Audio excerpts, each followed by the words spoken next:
Today, I'm gonna have to start over because I fucking forgot to write my intro. Bro, I thought maybe you were just gonna wing it. I saw that in the notes. I was like, he never finished that, bro. That's what's pretty bad is I got in those notes like 4 times after I sent them to you guys to add Extemporaneous stuff. speech there. I almost sent that to you. It was like, Josh, you're missing the end of your intro. But I was like, okay. he probably knows what he's gonna say. He's professional. It's like no face. It's just going to disappear. It doesn't reappear. In the morning, I'm making waffles. Whoever said orange was the new pink was seriously disturbed. And when it comes to huge openings, a lot of people think of me. Just call me a fuck ass. Brilliant. Scary. I get nasty when I'm horny.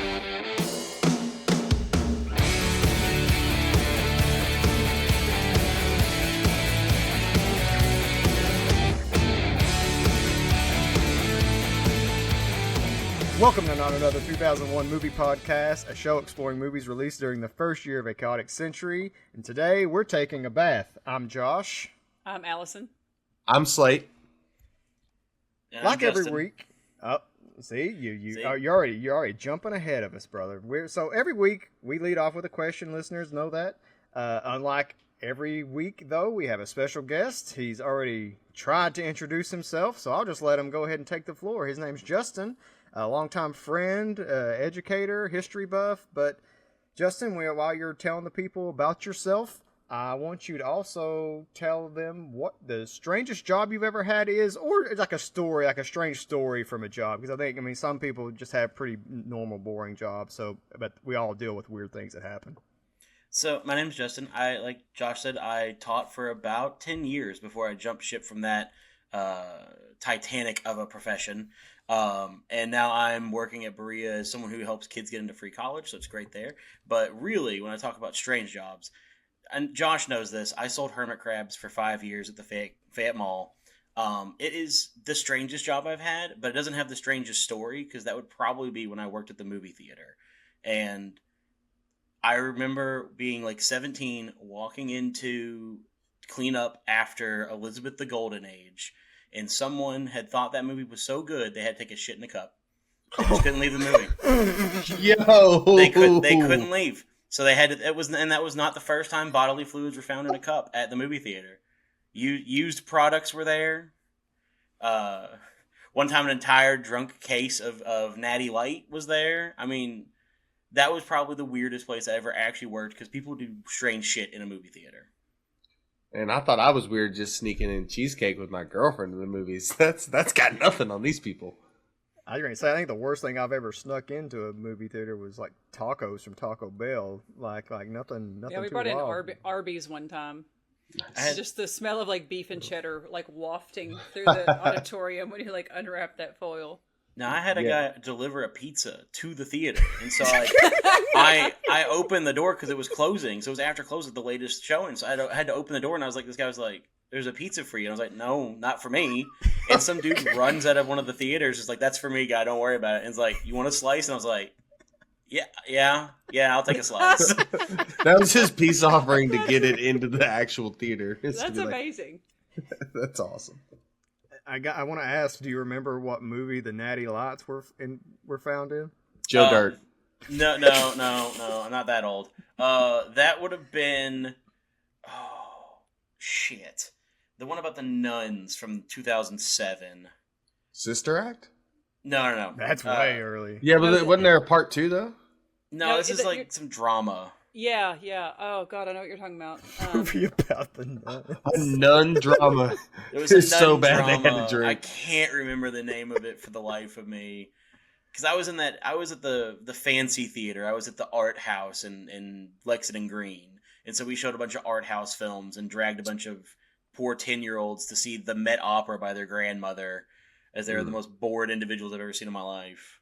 Okay, well, I don't know that anybody's going to top Justin, but who wants to? I mean, I'm gonna follow up on that because this is a related story. So I'm glad that Justin started us off with a shit related story, because I got another.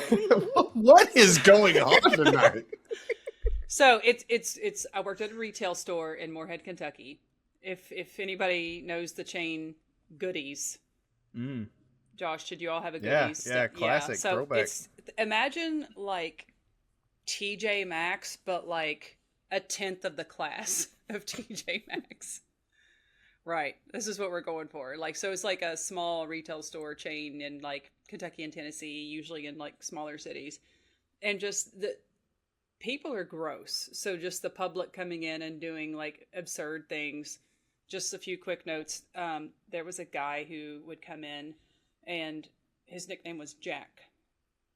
Nobody knew his real name, but they called him that because he'd come in, he'd make a beeline for the dressing room, he'd masturbate. Oh no. Onto some clothing, and then he would leave. And like he did it so fast, like they call the police, but he'd be like in and out of there. Just stuff of that level. Anyway, the most insane thing that I ever saw that like I cannot explain to this day. I mean, like there were often times when like there would be insane like diarrhea on the walls of the bathroom level of like you're just like what happened in here? Like something like really disturbing had to happen. But one time I went into the women's restroom and we didn't have like industrial toilets. We had like what you'd see in your house. It had like a tank, you know, with like the lid on the back. And I opened one of the stalls and someone had taken a shit on top of the toilet tank. Oh, it's called an upper decker. So I was like, that took effort. Like that wasn't an accident. Like someone came in, stood on top of the toilet seat and like dropped this load and then just walked out. Wow. Okay, Slate, tell us your shit-related story. Yeah. Honestly, like I'm not in this club. I don't know what's going on here. I've worked, I worked retail for almost 10 years. I served tables. I also worked at a movie theater. Never had shit in a cup. Probably the weirdest thing I ever had was somebody bought a large soda, but did not feel it was soda. So the movie theater I was at, like, if they wanted a cup, you had to sell them the cup, whatever they put in it, because like that's how they do the inventory, whatever. So he paid $12 and took it over to the butter station and filled his entire fucking cup with butter and drank it. Oh my god! He weighed every bit of probably about 400, You know what? 500 This pounds. is a shit-related story because that man had diarrhea in about 3 hours. I thought we were going to find him dead in the theater. Like, I thought he was going to have a heart attack. That was crazy. Hey, if you got the gall to fill your, 20 ounce, 32 ounce cup up with butter, you ain't have no heart attacks. I just looked at him and was like, "Mother of God!" Like I was just baffled and astonished and just appalled all at once. Oh God. Yeah. So I mean, that's probably like the most like weird thing for me that I was thinking of. Obviously, you come across some weird people and weird requests and weird shit as a server as well, but nothing like comes to mind. For me, like the weirdest job I probably had would have been in middle school. I was what you would call a lunch lady, kind of. At my middle school, at my middle school, you could work the lunchroom as a lunch lady, and basically you just wash dishes, And I think they paid me like $2 a day, and like at the end of the month I would have like $40. But I was in 6th grade, and $40 was $40, right? So that's almost 4 cups of butter. Yeah, dude, the hustle started young, man. How old were you? 12. Was that legal? It seems like I guess so. I mean, it wasn't like I worked all day. I just like I would get my lunch and eat it, and then like 30 minutes after lunch was over, I just spent 30 minutes pretty much like washing dishes or taking out the trash, and got paid $2 for it. Like it wasn't nothing crazy, but hey, I was eager to have money. Did you have checks, or were they just handing you $2? They paid me in a little envelope that was like this big, and they just folded like 2 $20 bills and stuffed it in there. At the end of the month, I would get a $40, or of course, like if we had a holiday, I was like, shit, check's gonna be short this month. I'm only gonna have 36. What do I do? So yeah, I mean. That was probably the weirdest thing I would say for me, as far as like, because I'm a 12-year-old kid working with like 50 and 60-year-old grandmas that are making cookies and heating up Stouffer's lasagna and putting it in a silver pan and, all that fun stuff. But I grew a big affinity for Adam Sandler's Lunch Lady Land song because of it. So my first job, I was like a janitor, custodian, sort of handy I did that too. person. I don't really know what I don't remember what our title was. But me and my buddy Curtis, who I know Slate knows. I'm pretty sure, Justin, you've met Curtis, right? Yeah, I met Curtis. Allison, you might meet him someday. I think he may end up joining us on the show at some point over the course of the year. But so we were kind of both in that role, and we got some. That's my kind of directly shit related story because we cleaned out some dirty toilets, but never encountered anything too gross. But my strangest job, when I was working part time. Before I was full time with the newspaper, I was part time, and we would get some really funky callers. And I say we because Justin was also there with me at some point, and I'm trying to even rack my brain. Like, there's nothing too crazy, but you would get some people, like, every now and then, once every few weeks, you'd have somebody just cussing you out over the most ridiculous thing that had nothing to do with anything I was touching or doing. A lot of political people kind of upset about whatever. People who would call asking for just the most. This is like when sports betting was like really legalized in Kentucky and pretty much the rest of the country. It was still confined to just Las Vegas and wherever else it was legal at the time. And I don't know if you ever got these calls, Justin, but I would have people call and ask for like can you tell me what time the University of Eastern Illinois plays? And I'd be like, fuck no. Like, give me 10 minutes and I'll figure it out for you. And we would, but it's just like, what was this degenerate doing? Like, because they would be calling from like a 606 area code, which is the Eastern Kentucky area code. It's like, there's no reason you need to know what, you don't care. You're not watching this game. You're just like, people would ask for the lines, just it's like, that was how I was introduced to degenerate gamblers, was just through taking phone calls with the Herald Leader for a while. Now, there are two calls from that job I remember way too well. And one of them, it was me, you, and I can't remember the name of the third person who was working. But we bounced around this one caller who must have been a 70-year-old woman who was asking us to refund the taxes on the newspaper she purchased from the gas station. I remember that. And it was a 40-minute phone call where I'd be like, I'm transferring you. Someone else can do that. Josh pick it up. 20 minutes later, he's like, someone else. And I get the phone call, I'm like, no, go back somewhere else. And that was literally a 40-minute call. This woman be like, I paid 6 cents for my newspaper, and I want when can I get a check for my 6 cents? And I was just like, ma'am, please, I beg of you. You could have scrounged out 6 cents off the street in the time that it took to finally get that phone call. And the other one I'll never forget, it was a coach who he would spell the names, but instead of spelling them, he would tell us things. So if your name was like John Smith, it'd be, John like in the Bible, Smith like a Smith. And then there was a name that came across, and he said the name, and I went in the back of my head, I said, sir, I need you to not do what I know what you're gonna do, because you call every week.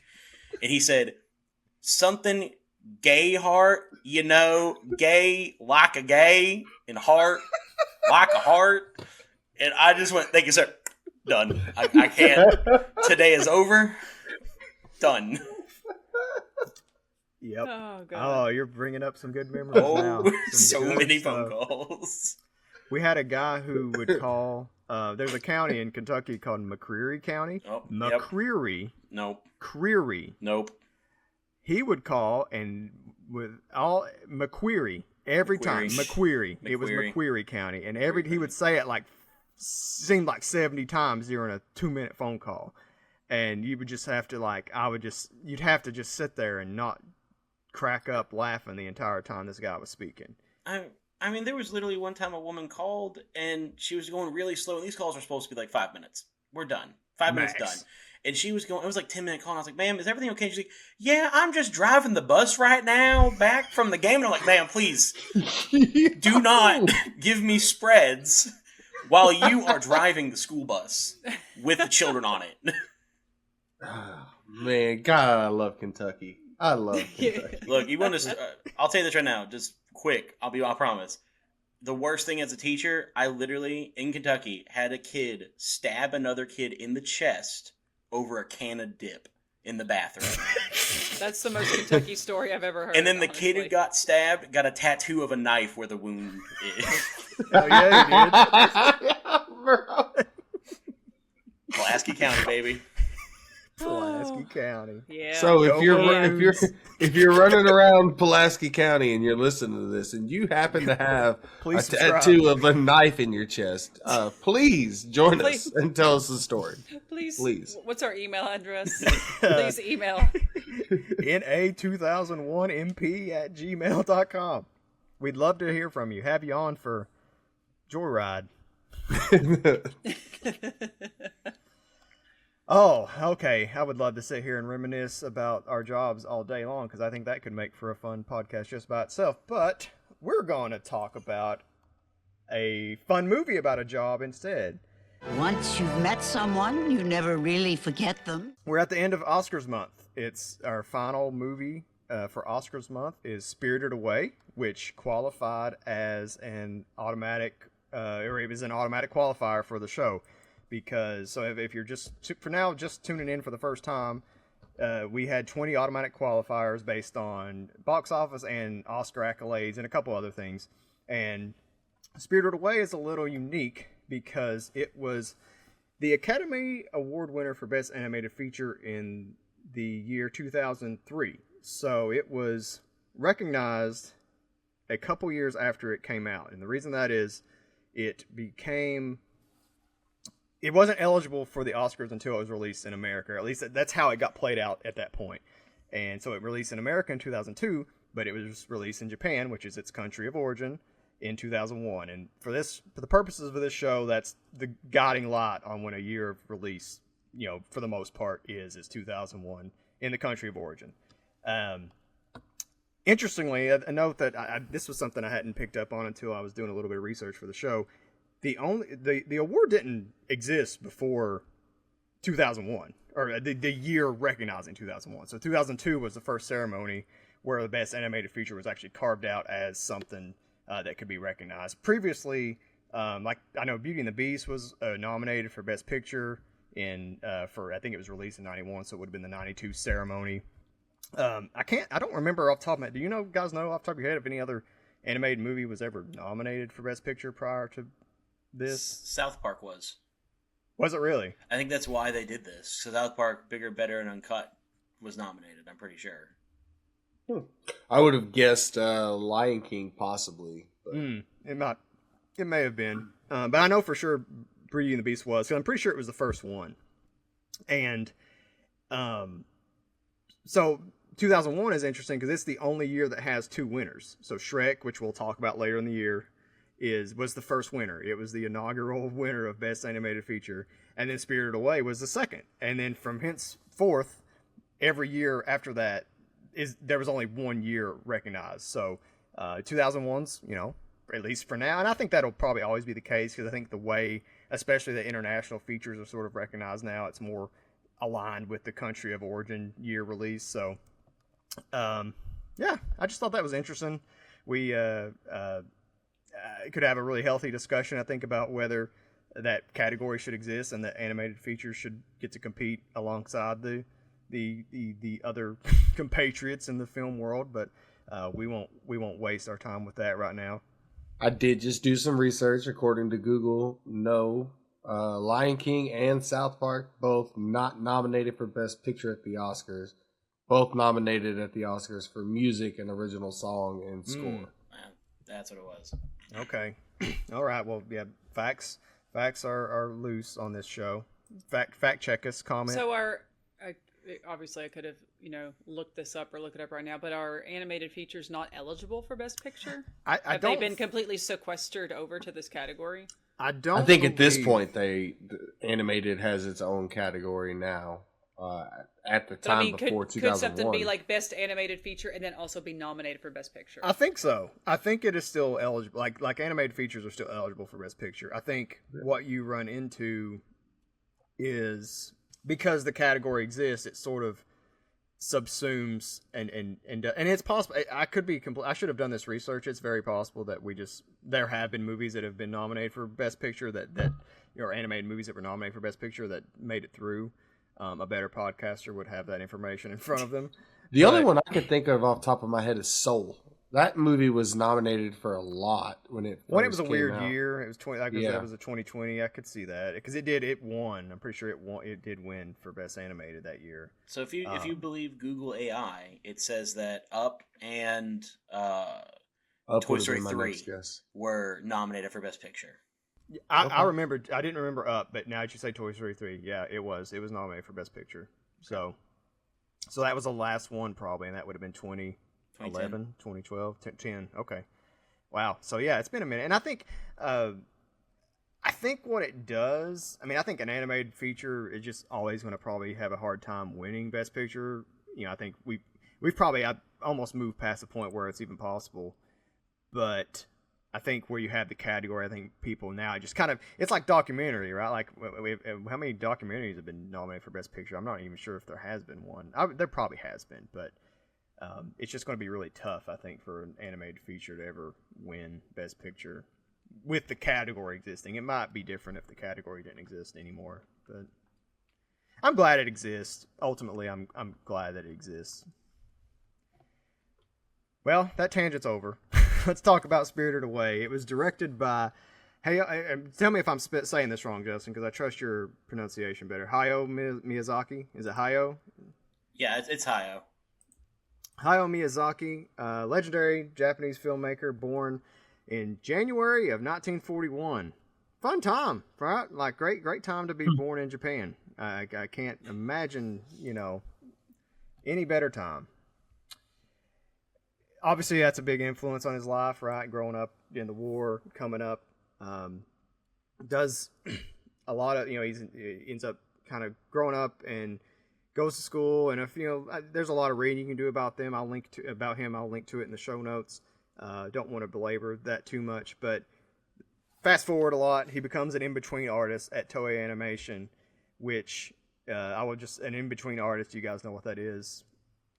Just without reading the show notes. No, I was like, I'm looking in the notes right now, so I do. But it's just someone who goes back and like draws frames between the keyframes, like somebody, like kind of to create the motion. A lot. It's I guess you could call it grunt work of animation, maybe. But still important. I mean, obviously an incredibly important role when you're creating a cartoon. So he was there for about a decade. He between there and he ends up at a few different studios. He directs The Castle of Cagliostro in 1979, which is part of the anime series Lupin the Third. Have you ever? I should have led with this. I'm not a big anime person. I don't know where Allison and Slate sit with that. I know Justin is very informed about the medium. So yeah, I know very little. Other than kind of what really branches across pop culture wise, I'm not into America or Western, the Western Hemisphere. I don't know too much about any of that stuff. So all the films that you're listing, Josh, some of them actually sound intriguing, but I know nothing about them. Yeah, I mean, the Lupin the Third series is huge. It is a massive thing, and mostly in Japan. It's based off of the books from a French aristocrat in the 1800s that they literally have to pay the family to this day to make the movies. So it's a huge deal in Japan, and the one by Miyazaki is the big one that crossed over to the U.S. Most of the other Lupin the Third things never really made it big in the U.S. They actually just released another one a couple weeks ago in theaters here, and I mean, they're fantastic, and that movie specifically, you really get to see kind of the beginnings of Miyazaki's style kind of grow from that movie. And if you go back and watch it, you can see the things that are happening in today's movies that he's making forming in that first film. See, this is why Justin's here. He's actually informed about the topic at hand the most, and I mean, I would assume that, right? Because he also he was involved with the TV series, and that's kind of how I think it was the second movie. I think it was the movie he directed for Lupin the Third was the second one that they created from the series. From the early '80s to the early '90s, he wrote and illustrated a manga, Nausicaa of the Valley of the Wind.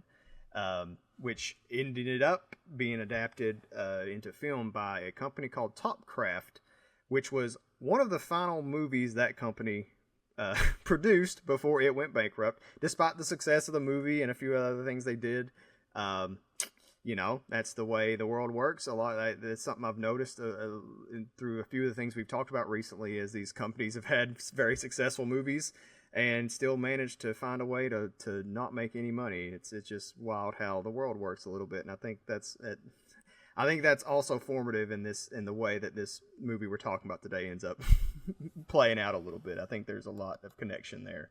I see in your notes that company produced The Last Unicorn, which I loved when I was little. Oh my God, I loved that movie. I've never seen it, but it was something I've seen the cover. Like we've talked about posters. I've also seen a lot of the VHS cover of that a million times. It feels like it's burned in my brain.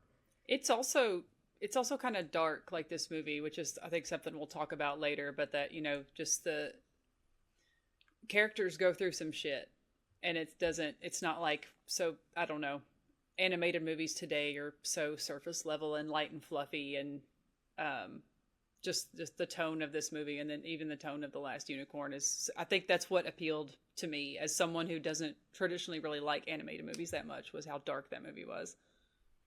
They also did the Hobbit animated adaptation, which was probably the first time that book was ever adapted into anything. I don't know that for sure. I know we got a couple of Tolkien people here.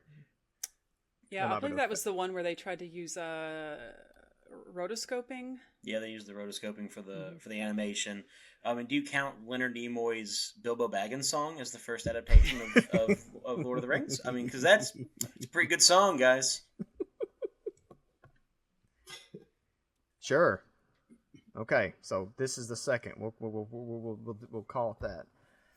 So Topcraft goes bankrupt in 1985.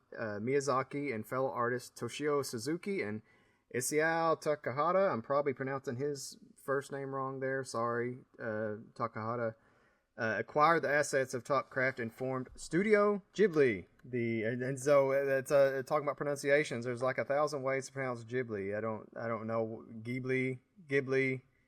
I kind of usually default to Ghibli. The podcast I listened to today pronounced it Ghibli. So Studio Ghibli's first movie, Castle in the Sky, was directed by Miyazaki. It released in 1986. Its second movie, also directed by Miyazaki, is My Neighbor Totoro, which is responsible. I mean, I think it's probably. Castle in the Sky. I've heard of Castle in the Sky, but I think My Neighbor Totoro is probably the more famous movie, in part because it also is where the Studio Ghibli draws its mascot logo, etc. from the character in that movie, Totoro. It's like a giant, cuddly tanuki cat inspired creature. It's been a while since I've seen Totoro. I don't know what they describe him as in the movie. Justin? I mean, pretty much just a giant cat, effectively. He's not Cat Bus, but it's effectively a giant raccoon cat kind of creature. Yeah, and tanuki, if you're listening and don't know what that, it's like a raccoon dog type. Any millennial, or at least someone of my age, will know, because Super Mario, he wears a tanuki suit. And Super Mario 3 is, I believe, the first time that the suit shows up. Yeah, that's my like main why I know what a tanuki is because of Mario Brothers. I'm not gonna lie, I never knew what that was called. I just assumed he was like a flying squirrel raccoon thingy. Well, the tanuki suit specifically, you could turn into stone. So he had like a full. It wasn't just the tail; it was like a full body thing, and then you I can't remember what the controls were, but he would like turn into stone and be able to hide from enemies for like 5 or 10 seconds. Okay, it's been a minute since I played 3, but that was one of my favorites growing up. Yeah, and they addressed Tanukis later on in Ghibli with Pompoko, where you get to see the Tanukis how they actually transform, which is with giant testicles. Nice. See, that's why we're here, for the big balls. So Miyazaki's written and directed 9 films for Studio Ghibli and co-written 3 others. He announced his retirement following 2013's The Wind Rises, but then decided he wasn't retired anymore, came back, wrote and directed The Boy and the Heron, released in 2023, and that got him his second Academy Award for Best Animated Feature. So a pretty, 10 years away did something good for him, because that movie, I remember when that came out, it was a big deal because it had been so long since he'd had a movie, and it was during that time he sort of like not the cult of Miyazaki, but like I think the appreciation for him almost like it subsumed like a lot of the conversation around animation more while he was away. So it was pretty significant when he came back. I still haven't seen The Boy and the Heron, so mea culpa on that. I haven't either, but I was already interested in it because Robert Pattinson does the voice of the Heron. I just know it's gnarly. Like it's got like nasty ass looking teeth or something from what I remember from the trailers. It is an old school trippy movie. It is. You gotta smoke something before you go see it. You got to. It don't make no sense unless you're on something. Trust me. I sat through that movie and I went, I get what you're doing, but you're doing this in the most 1970s stoner way. So, two other Miyazaki movies, Howl's Moving Castle, which came out in 2005, and The Wind Rises, previously mentioned, were also nominated for Best Animated Feature. Didn't win. Miyazaki is tied with Pete Docter for the most nominations as a director in that category. Pete Docter he's a Pixar guy. He's been nominated 4 times for Monsters, Inc., Up, Inside Out, and Soul. Miyazaki is tied with 7 other people for second in wins behind Doctor, who's won 3 times, if I recall. 4. Yeah. No, 3, because Monsters, Inc. didn't win. Probably should have won, honestly. But we can talk about that later in the year.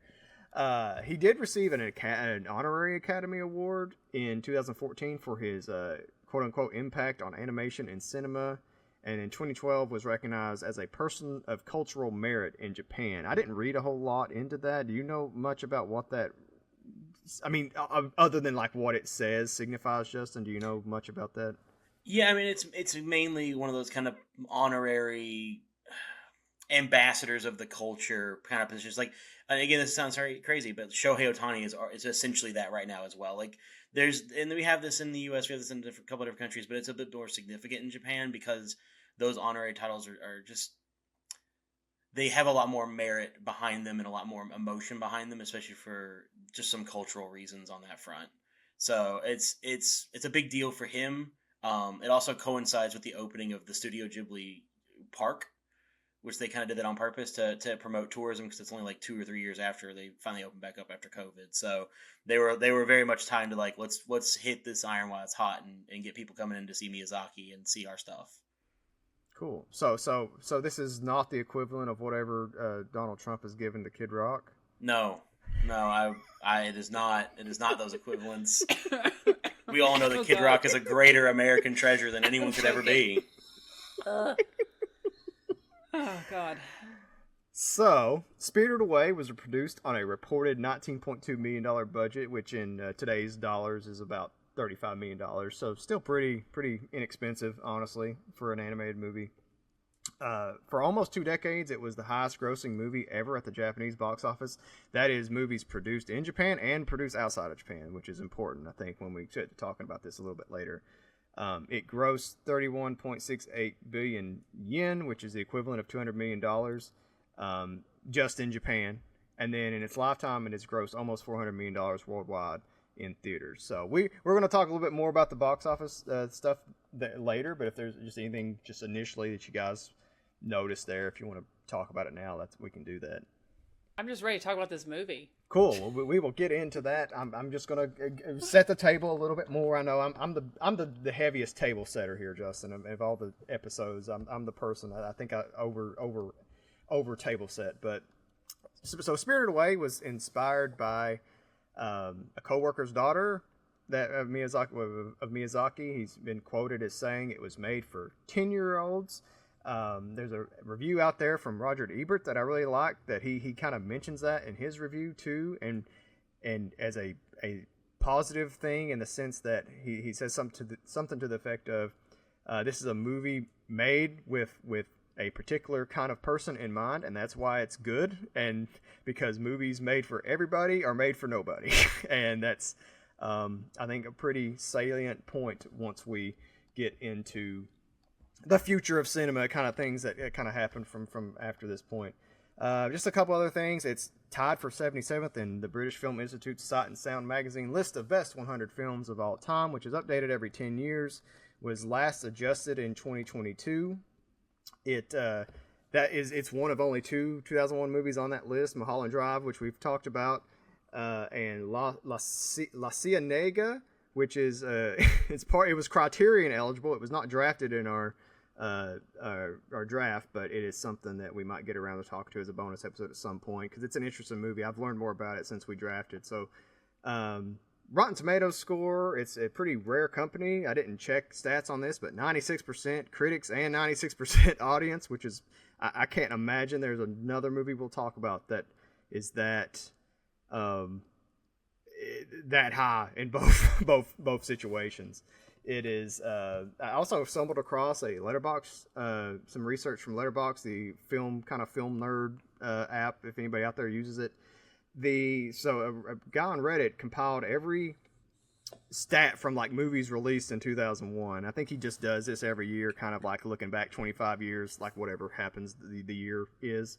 And so the Spirited Away is the most rated, most watched, and highest rated movie of any 2001 movie on the platform, which is pretty, kind of, a couple of those stats, as much as, spoiler, I like this movie, some of those things still kind of surprise me, because there's still some pretty significantly heavy hitters in this year that it's the most watched or most rated, were the things that maybe surprised me the most there, so...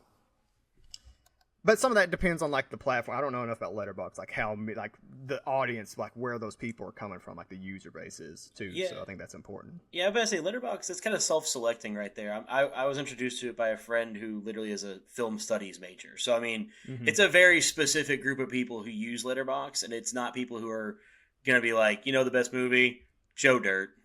Yeah. Oh yeah. All the like movie podcasts I listen to, they have Letterboxd, but I don't know any of my friends in real life that I think have a Letterboxd. I have maybe about 5, and Letterboxd is something I've always liked and been interested in, but I've never done it myself, which is weird. Like it feels like it's something I would be addicted to actually doing. I think you'd actually be into it, Slade. I've used it to like start tracking for this, and from just because what I used to do, I used to just write movies, like when I would watch them for the first time or something, I would write them in notes, and I would I had like a little star, like I would write an asterisk if I'd seen it with so and so. Like you're in my notes somewhere, Slade, for some years, because I'll have like a cross or something. It's like I saw this with Slade. Like it's like the note denotation system basically. I'd love to see your notes on Us, because when we went and saw that, I was so furious at you. That was probably that would have been around the time I started doing this list. It was like probably 2017, 2018 when I started doing this. So I've kind of migrated doing that to the Letterboxd. But yeah, I'm with you. I only know like maybe 5 or 6 people like from my life that use it too.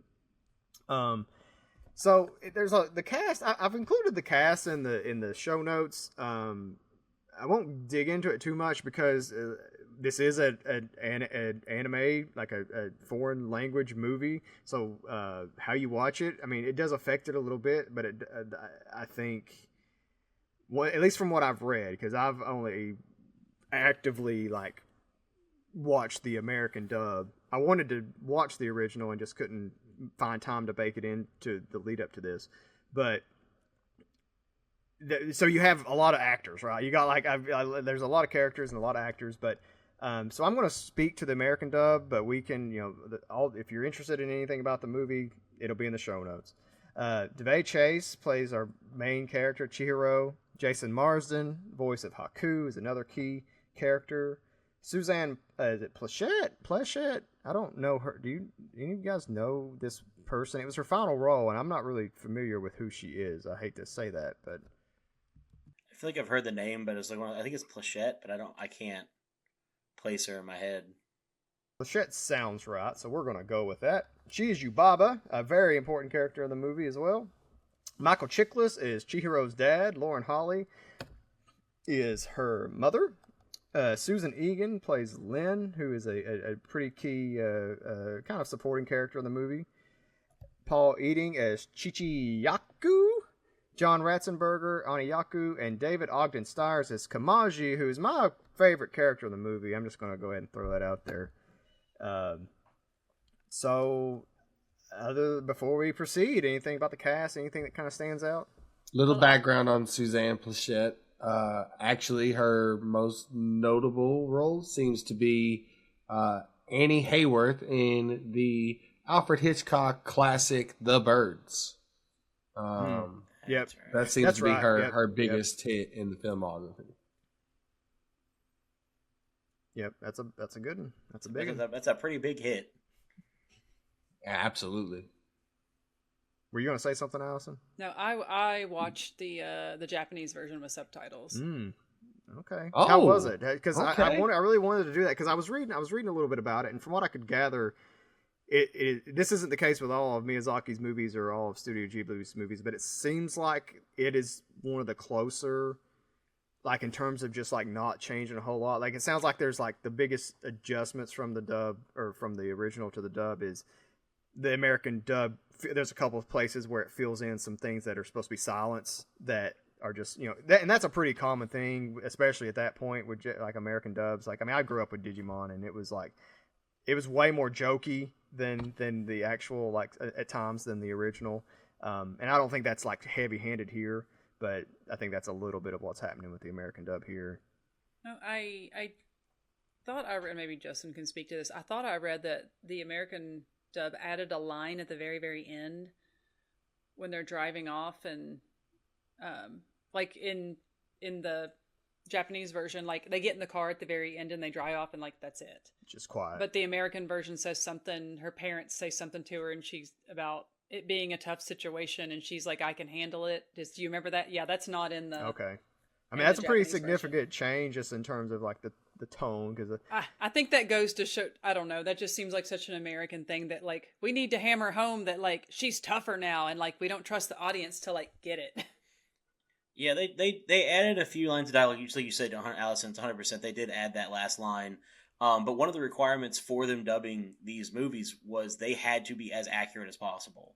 Like Miyazaki, because Disney was the one who originally did this.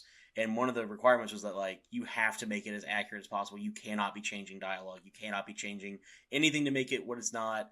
One thing that, and we'll probably speak to this later, but one of the big knocks on Ghibli movies, like my wife is not a huge fan of them. She likes a couple of them, but not all of them, is that they tend to be a little wordy because they're trying to hammer home, like, cultural things that we just don't have here. And so that's why there's a couple of times where it's like, when they kind of highlight why it's important that Chihiro's name gets taken. And they're like, it's clear they're adding in extra lines of dialogue so that you are like, oh, this is why this is important. But yeah, no, I mean, they tried to keep it as faithful as possible because Miyazaki told them the only way he would give them the rights is to do that. I was reading something, because I think they, and we'll get to Spirited Away in a second, but Princess Mononoke is like another big early one from Studio Ghibli that comes over here that I think they kind of, and it was released in the States 4 years before this, and it became, or I think it was 4 years, or maybe 3 years. But I think they looked at that as the one that was going to be like the one that really took, like they thought that was going to be the one that really blazed the trail for them here.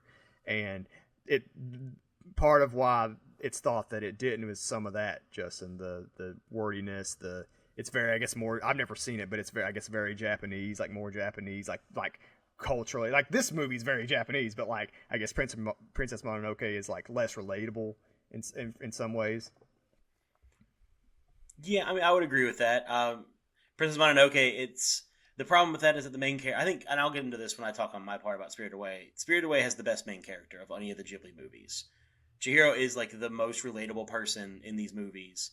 No one even remembers the name of the main character from Princess Mononoke because it's not Princess Mononoke, which it's not that character, which is just, well, again, it's kind of a weird title thing because it literally means princess of the like spirits and like the creatures, and is what a Mononoke is. So again, there is a lot of wordiness, a lot of Japanese culture that just did not translate. And though that movie is super popular now, it is huge now. People love Princess Mononoke today, but not when it first came out. Cool. That makes sense. No, that's cool to hear. Just one thing. You brought up the Disney thing. John Lasseter was kind of the reason, I guess, that this relationship forged, or at least he was key in it. He was a pretty key player. I think he was a big fan of these movies and helped kind of bridge some of that gap. He's a complicated figure. We'll talk about him, I think, extensively come once we talk about Monsters Inc. The only other person I wanted to mention in the cast is Chihiro's American voice actress, Davy Chase. She is the voice of Lilo in the original Lilo and Stitch movie. She is Samara in The Ring. She was a pretty working quite a bit as a child. And she was on a TV show. I can't recall the name of the TV show, but was on that for a few years. And she's kind of dropped off the face of the earth. Like, she is dark on Instagram. Like 2017, 2018 is when the last time her account was active. She hasn't worked in anything since then. She had like a misdemeanor allegation. Like she had like drug paraphernalia and technically, I guess, possession of a stolen vehicle, but real minor stuff that like obviously could have been very incidental. And I only bring that up because that's like when you research her, that's like the thing that comes up. And I think when you see that, people like just assume like, oh well, you just became a druggie or something, and like because there's nothing else since then. There are some conspiracy theories out there. I'm not going to perpetuate those because I think that's dangerous, but I'll just say there are some very intriguing videos on the internet of her as a child talking to a person who's very well known in the news for sex trafficking, etc., and might have been a rapper at one point. So just gonna leave that there. Spirited Away.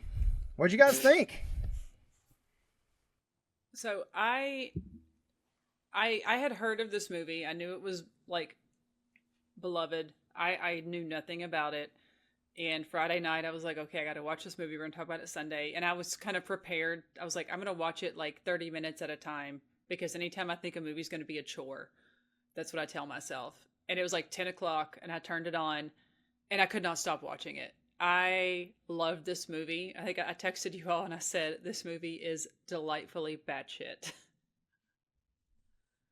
Oh yeah, and maybe it's, being the only woman here, but the 10-year-old girl, like it just really spoke to me, and like I totally got her character. I guess now's a good time for me to give my opinion on Spirited Away, or it depends. How willing are you to? How much of this podcast do you want to spend as the person the internet's going to hate? They can hate me. It's okay. It's like you guys said, this film was made for a specific person. And maybe that's what makes this movie great. I came into this movie excited about it. Like, I really do appreciate foreign films, especially Japanese movies. And if it's an animated movie that has the ratings that it has and Best Picture nominations and everything else, like, I was really excited and open-minded about this film. This film is not my style. It's just not for me. It really wasn't. I tried to really get into this movie, but I just couldn't. Like, I don't know. It's just not my style of movie. It's a big adventure film. It swings big. Some of the character design is really interesting. It had my interest for probably about the first hour 15 minutes or so. And then I just kind of like stopped caring. I was like intrigued and trying to figure out what was going on. And I don't know if I just got overwhelmed with all the characters and all the different things that are happening in this movie, because it's a lot. There's a lot of stuff that happens in this film. And I don't know. It felt more like homework than enjoying the movie, which was tough for me. It has some good sequences. Honestly, I think towards the end of the movie when, forgive me, I do not remember his name. Who's the guy that is working for big evil lady, Haku. When he turns into like the dragon thing, that whole sequence is probably my favorite, most interesting part of the film. I really enjoyed that. That worked for me. But all in all, I guess I understand why other people like this movie. I just don't like this movie. Like, I'll probably never want to rewatch this film. I don't think the movie's bad by any means. I just don't think this is a movie that I was a target audience for. It's just not my style of film. I use this movie to teach a lot of the times. It was either this or Princess Mononoke. Whenever I would do Japanese culture, whenever I would go into world history, I would bring this up because it's a good example of the Shinto religion, the animist nature of the Shinto religion. It was a really good example of that. So I would usually use this movie. Watching it again, it's Allison, you kind of spoke to it as the only female on the podcast. There's kind of this you kind of identify with Chihiro. I did because I moved to 27 times in my lifetime before I graduated high school. I went to 5 elementary schools and 2 high schools, and I was all over the country. So having this character who like understands is like, I'm moving for the first time. I'm losing all my friends. I'm gonna be alone. What do I do? That was when I was 10 when I moved from Kentucky to California. So like, that really hits me when I watch that movie. And I'm like, oh my God, I understand those feelings driving and my parents being like, this is our vacation, driving to California. It's like, well, we're not doing anything. We're driving to California and just trying to get to dad's jobs before it starts, So I really identify with the character a lot there. I think that she's fantastic. I don't know anyone who says this is their favorite Ghibli movie, but this is everyone who likes Ghibli movies' second or third favorite Ghibli movie. Like, it's not Princess Mononoke, it's not Howl's Moving Castle, it's not Totoro, but it's like, everybody's like, this is how I got introduced to this, and I really see that in this movie, so watching it again, I tear up at the end, I start to cry a little bit, because it's just so beautifully done. I think, in the end, the characters are really interesting, and there's a couple, like, little tidbits in it that you have to, like, when they show the first water spirit, the first river spirit, and you see him, and then you see his design and realize that design is a much larger version of Haku's design. And that's when you realize that Haku is a river spirit. And then it's like, well, why did he lose his name? And then you have to go into that. And the fact that, like, Miyazaki as a kid would clean up rivers. So that's where the idea of pulling the bike out of because he would pull bikes and stuff out of rivers. And so that's where the idea comes from. So seeing this, like, personal touches, I mean, this movie just, to me, I understand why people wouldn't like it, especially if you're not into anime. But if you're into anime, if you're into that kind of cultural aspect of it, this is that movie that's going to introduce you. And if you show it to anyone who likes that, they're gonna fall in love with every movie that this studio does. Yeah, I felt like while I was watching the movie that there's a lot of folklore or religious tones or urban legends that are Japanese themed that I just was not included in on, that I didn't know and understand, that if you know them, probably you relate to more in the movie too. And I didn't do my research enough to really dig into like all the metaphors and symbolisms and the storytelling that I was missing out on, which is probably another reason why I didn't appreciate it as much as I would if I'd spent more time with it. But I'd almost argue that's fair. I mean, this is an entertainment. I go out of my way to look these things up. It's not, for me, I use it for teaching. That's why I did it. I went out of my way to learn why the giant baby is the giant baby, who the giant baby is, how does that connect to Yababa. I went out of my way to learn all those, to teach that. So I understand, like, if it's a movie and you're just there for entertainment, you shouldn't have to look that stuff up. See, I didn't know any of that, but I was just kind of like, there was a point in the movie where I was like, I just kind of have to like let this wash over me and like not focus so much on like for the longest time I was like, what is this no-face character? What is happening? What is it like? Is he good? Is he bad? And then I was like, you know what? I just need to stop worrying about it. And then like it all kind of comes together at the end. So just like kind of letting that go and just watching and appreciating that. And I was like, I don't need to know why like there's a giant baby that can speak full English and like turns into is it a rat? It gets turned into a rat, yeah. And he apparently like really liked his rat form because he didn't want to turn back. But I didn't. I was just like, it's just like a thing, and I'm just gonna accept that this is a thing that can happen in this world, and it still worked for me. Well, I think something you said there, Allison, just the like trying to figure it out, like what is this? What is this? for me, that's the thing that I've gotten a lot better about, but I still struggle with sometimes. It's like just turning that off, like going into a movie, like trying to, like, because I think there's other movies we have talked about and will talk about this year that are just,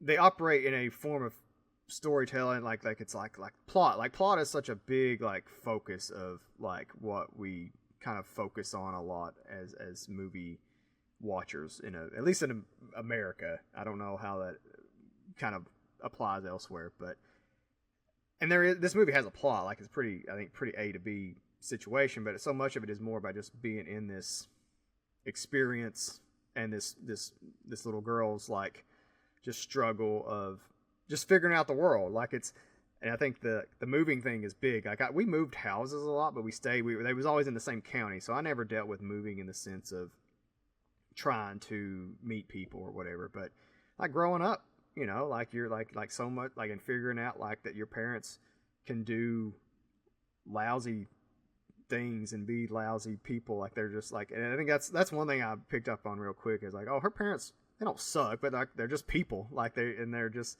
you know, literally like people who make mistakes and do stupid stuff. And like I think they suck. I mean, the dad sucks. I think he's like, I think he's just like a regular like kind of guy. I mean, like if he sucks, I think probably most dads suck, because I think, you know, if your pursuits are all money and trying to just get from place A to place B, then we all suck, because I think that's kind of like, and I think this film is operating on a pretty, I wouldn't say it's even hidden, like it's very clearly like, if it's not anti-capitalist, it's definitely not pro-capitalism. You know, it's very much a movie that deals in excess and what that means, and you know, Yubaba is like the kind of like the final form of that in some ways, and I just think it's a very it's got a lot going on there, and it can be overwhelming. I can definitely see that, but also I don't know, I feel like I can see why it was so resonant upon release here, because it just speaks in a way like it's very accessible. Like I don't think you have to know anything about like the Shinto religion or any of the iconography. I do think that helps. I think it helps you kind of gain a bigger appreciation for it. But I feel like it's very as weird as it is, because it like batshit like that is kind of, it gets wild, especially with No Face and some of the stuff that's going on there, and some of the character designs are just so out there. But I think it's very approachable, oddly, for something that has so much weird shit going on around it. Well, with the parents, I did wonder, because I'm like, you know, from the American perspective of 2026, it seems like those parents suck. But culturally, I don't know if like that kind of hands-off, colder approach is more normal in Japanese culture. Is this just how like parents tend to be? I don't know. So that was kind of in the back of my head, but it was like, even I mean, my parents were great, don't get me wrong, but they also did not coddle me to some, you know, the number of times that like I would like go to my parents and complain, and then they would just be like, you need to get over it, you know. And there's, to some extent, I'm like, I can identify with her being in the back of the car and complaining about the flowers, and they're just like, they like, stop. So there's a fantastic show called I think it's called Old Enough, that speaks what you just said, Allison. Legitimately, it's about like parents sending their kids to do errands, and it's literally like, here, you're 3, go walk 5 kilometers, cross 2 train tracks, have this little flag, go buy groceries and come back. And it's these kids, they just, people recording them doing this. And this is a relatively common thing in Eastern Asian countries, is just kind of letting kids at a very young age do errands, do chores. In the schools, I don't know how much you know about this, but like in the schools, kids are the ones who do the janitorial work. Like if you are in a public school and you're in middle school, you're cleaning. You're staying after school to clean the classroom, to clean the hallways, to clean the bathrooms. It's a lot more of an independent-minded culture. But also a lot more tied to familial ties, of course, because, you know, things of even having surnames as the first name you see, and then a given name being the second name is tied to that as well. But I mean, like I said, Josh kind of mentioned this, but everything about this movie can be just appreciated. I mean, the fact that the title itself is a reference to Japanese culture, which is just by it being spirited away, which is just people being kidnapped by spirits is all. It's just a term that the people use in Japan, being like, oh, they've been spirited away. So I mean, like every aspect of it ties to that culture. So I understand why people wouldn't like it. But I think if you just, like you said, Alex, if you just let it wash over you and just kind of just look at how pretty it is, it's fantastic. I did have a question. So, are we like, so the interpretation I had? Well, one, like the father drives up this road, which is like clearly no place for a car to be, but he is okay. Fine, he's a tough man. He's determined to drive up this road. But it seems like when they like, we're gonna explore this tunnel, I was like, this seems so strange, and the little girl Chihiro is like, no, I'm not gonna go in there, and they seem so determined to do it. And then of course he smells food as soon as they get on the other side, and I was like, is this like a trap? Is it sort of like they're luring people into this world, and then then they're luring them in with this giant buffet to which then they gorge themselves and become pigs. That was horrifying, by the way, because was not prepared for that at all. But the whole time when they're just like shoving food down their face, he's like, "It's fine, I got my credit card." And I was like, "This is not normal behavior." And I didn't know if it was like intentional or if you just happened to stumble upon this place. That felt like the most Americanized part of this film to me. Like the parents, it felt so much like an American reaction. It was excuse me, I'm sorry. It caught me completely off guard. They felt very unaware of their surroundings and all of that, and it just didn't seem what I was expecting. It felt out of character to me. I don't know. Well, even the dad is drawn even before he starts gorging himself. He's drawn kind of out of shape, which I also thought was weird because he looked very American style body versus what I imagine like a Japanese man of the time would have been drawn. But I do agree. That was kind of going back a little bit to like you all saying not struggling with Allison, you were struggling with trying to figure out the purpose of this character. Is No Face good or bad, and all of those things. I struggled with those too, and I'm the type of person that I can't just I try to let it go and just take the movie as it come, but it was hard for me to really deal with that. But I did so as soon as they go down that windy road and get to the tunnel and start walking through. My first thought also was there's something that's drawing them here. This is definitely a trap or some device. It's almost like like the stories of when you I can't remember exactly what it is, but there's a Greek village in ancient Greece, a place where you could go and you didn't know what the time of day was, how long you were there. It feel like you were there for 5 minutes. But there's sirens and stuff that are there to keep you there forever. And next thing you know, you've been there for 20 years and you missed out on life. And it felt like that's where this was heading for a while for me. And that was kind of my first theory as well. Is this is the trap and they're luring them in and now they're luring them in to turn them into pigs and use them to slaughter for food. And she's going to be a worker. And it's just this whole mastermind trap is kind of what I fell into. And I just kind of accepted it. To me, when I got towards the end of the movie, I was like, I think it's animated Japanese version of Labyrinth is kind of what I ended up taking it as towards the end. I don't think that's a bad comparison at all. I think it's a pretty good one actually, because I think it's also operating. I think the trap thing is right. I mean, because I think it is kind of a trap, if not a trap, at least an allurement. Or I don't even know if it's a word, but I'm coining it if it is or if it isn't. But it's kind of speaking to, again, it's just like the appealing to our worst impulses. You're hungry and you want to overeat, and you're all this money and the effect that just this over excess has on these people, but also the even the people that are the spirit world. This is you're sort of getting transported into like the spirit world, but even the spirits are kind of consumed with this whole idea of like we need gold and we need this and that, and we got to keep our jobs. Like I think that's one thing I like about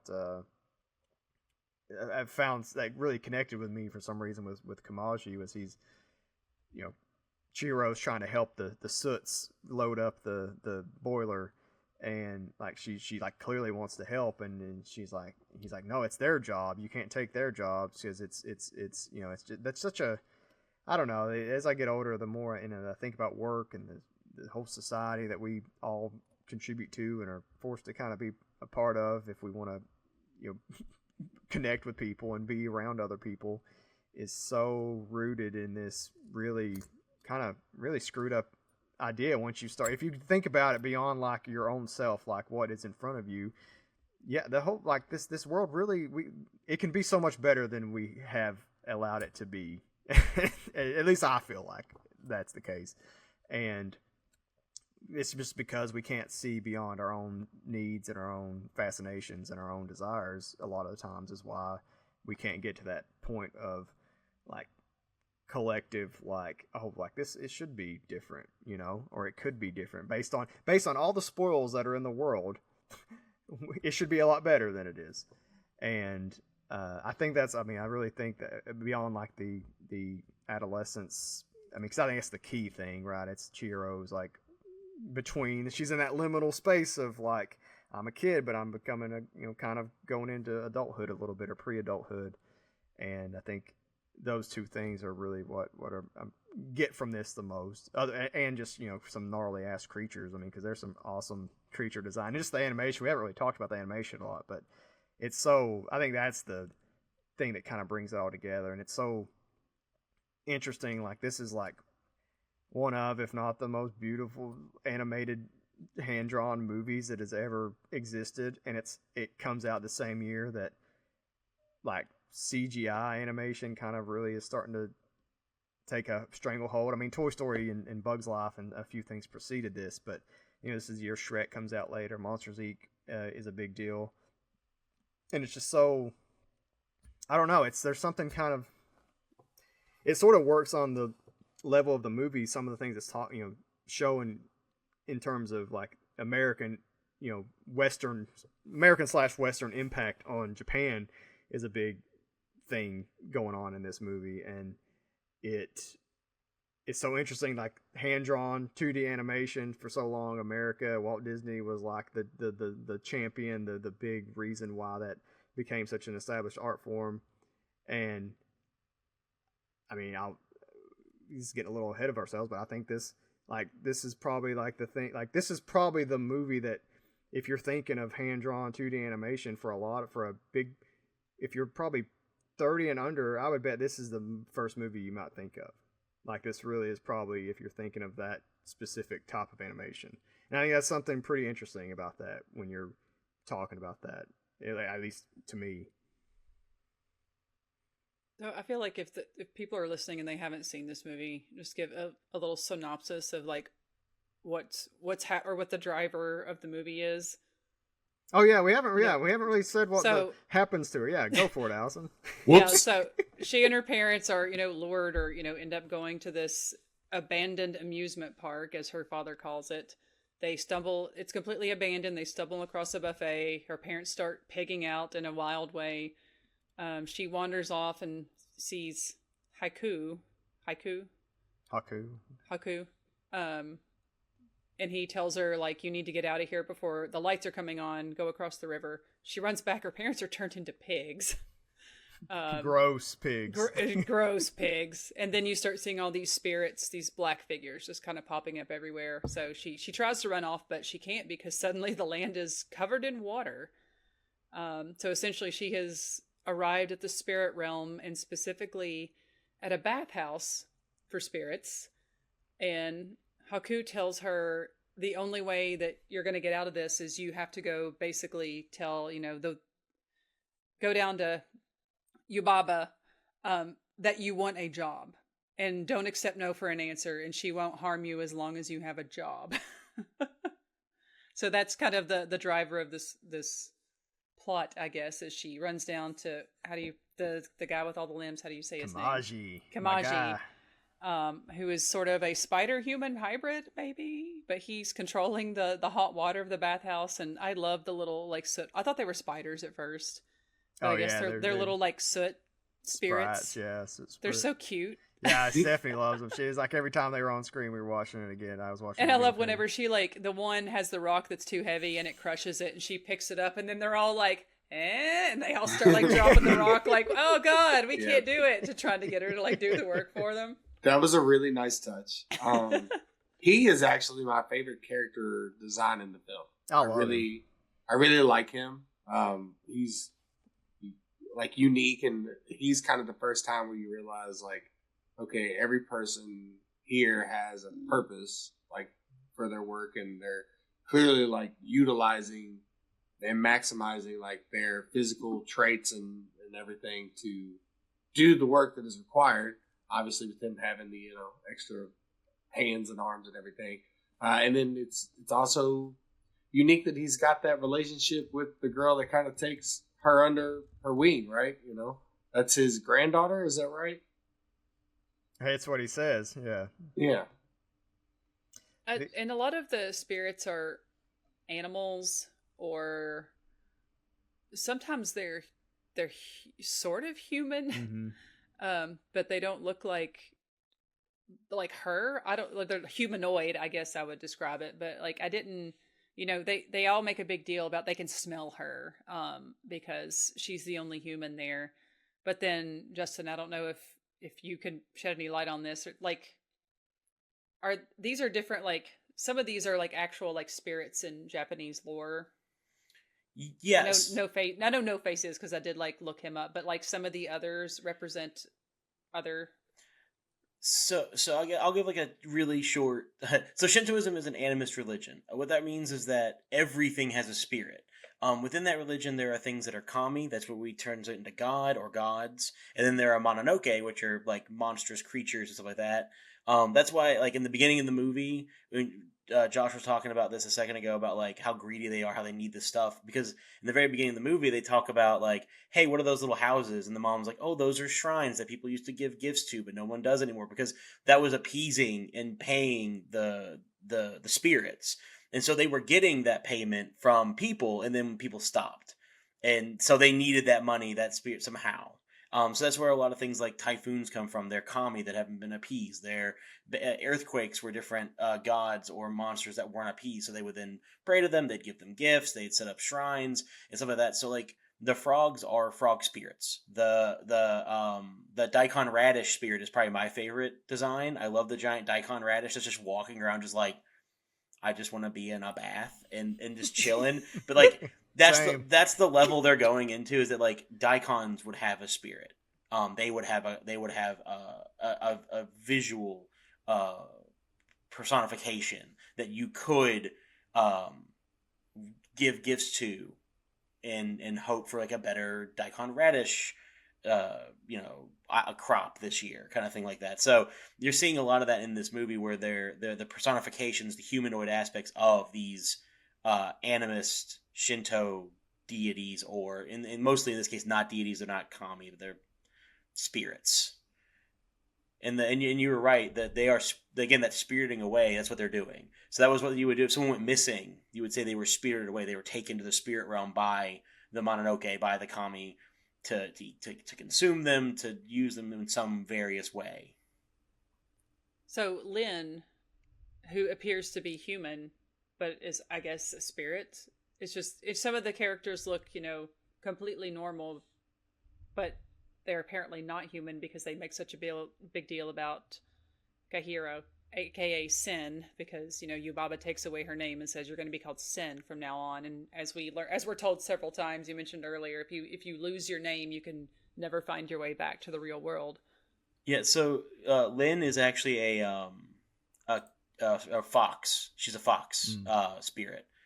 Yeah, I wouldn't. Yeah, it's like she. I mean, even like in Yubaba, I don't know what she is a representative of a spirit, but it's like, she's like a witch, obviously, but I don't know what that equivalents to. But I mean, even she's like humanoid, I guess, and it's very grotesque, but it made me think of Baba Yaga. Yeah. Yeah, I really enjoyed this movie. I think it's I can understand why was so popular at the time. I don't know if there's just anything else we want to add about Spirited Away as we're kind of rolling into the next segment, or I thoughts? mean, I love that, so Chihiro is I mean, she's a whiny kid when it starts, and she's crying constantly basically when she ends up in this world, and she's just Haku comes over and tries to help her, and then even Lin kind of takes pity on her, but no one thinks she's capable of anything. Even Yubaba is just like, they're mean to this little girl. Yeah, I mean, everybody's they're so mean to her, and she kind of finds it in herself to try, and sort of kind of stumbles into succeeding some. Like I love the whole sequence when the stink spirit comes in, because everyone's freaking out, and you just see this like figure coming through the darkness, and you can just tell it's like this sludgy, and they're screaming at it to turn back. And no one in the bathhouse wants to deal with it because it's so disgusting. So they're like, oh, we're gonna make this new girl do it, LOL. And the animation when it walks up and it speaks to her and her eyes are bugging out and like the hair is like standing on end is so funny. But she makes it work. Gets a little help from No Face, who steals some extra, I guess they're like bath salts, soap, some sort of thing. And I just love that. It's almost like the what's the fable about the thorn like in the lion's paw? Do you know what I'm talking about? Is it the mouse that pulls the thorn from the lion? So lion's paw? The stink monster is being like washed by all this water, and she's kind of covered in it, and she can see that there's something sticking out of it, and says, I think she says, I think he's got a thorn or something, and everybody at this point, I guess, is realizing, oh, this isn't a stink spirit. This is something like more important, and they're all willing to help, and it's like they're dredging a river.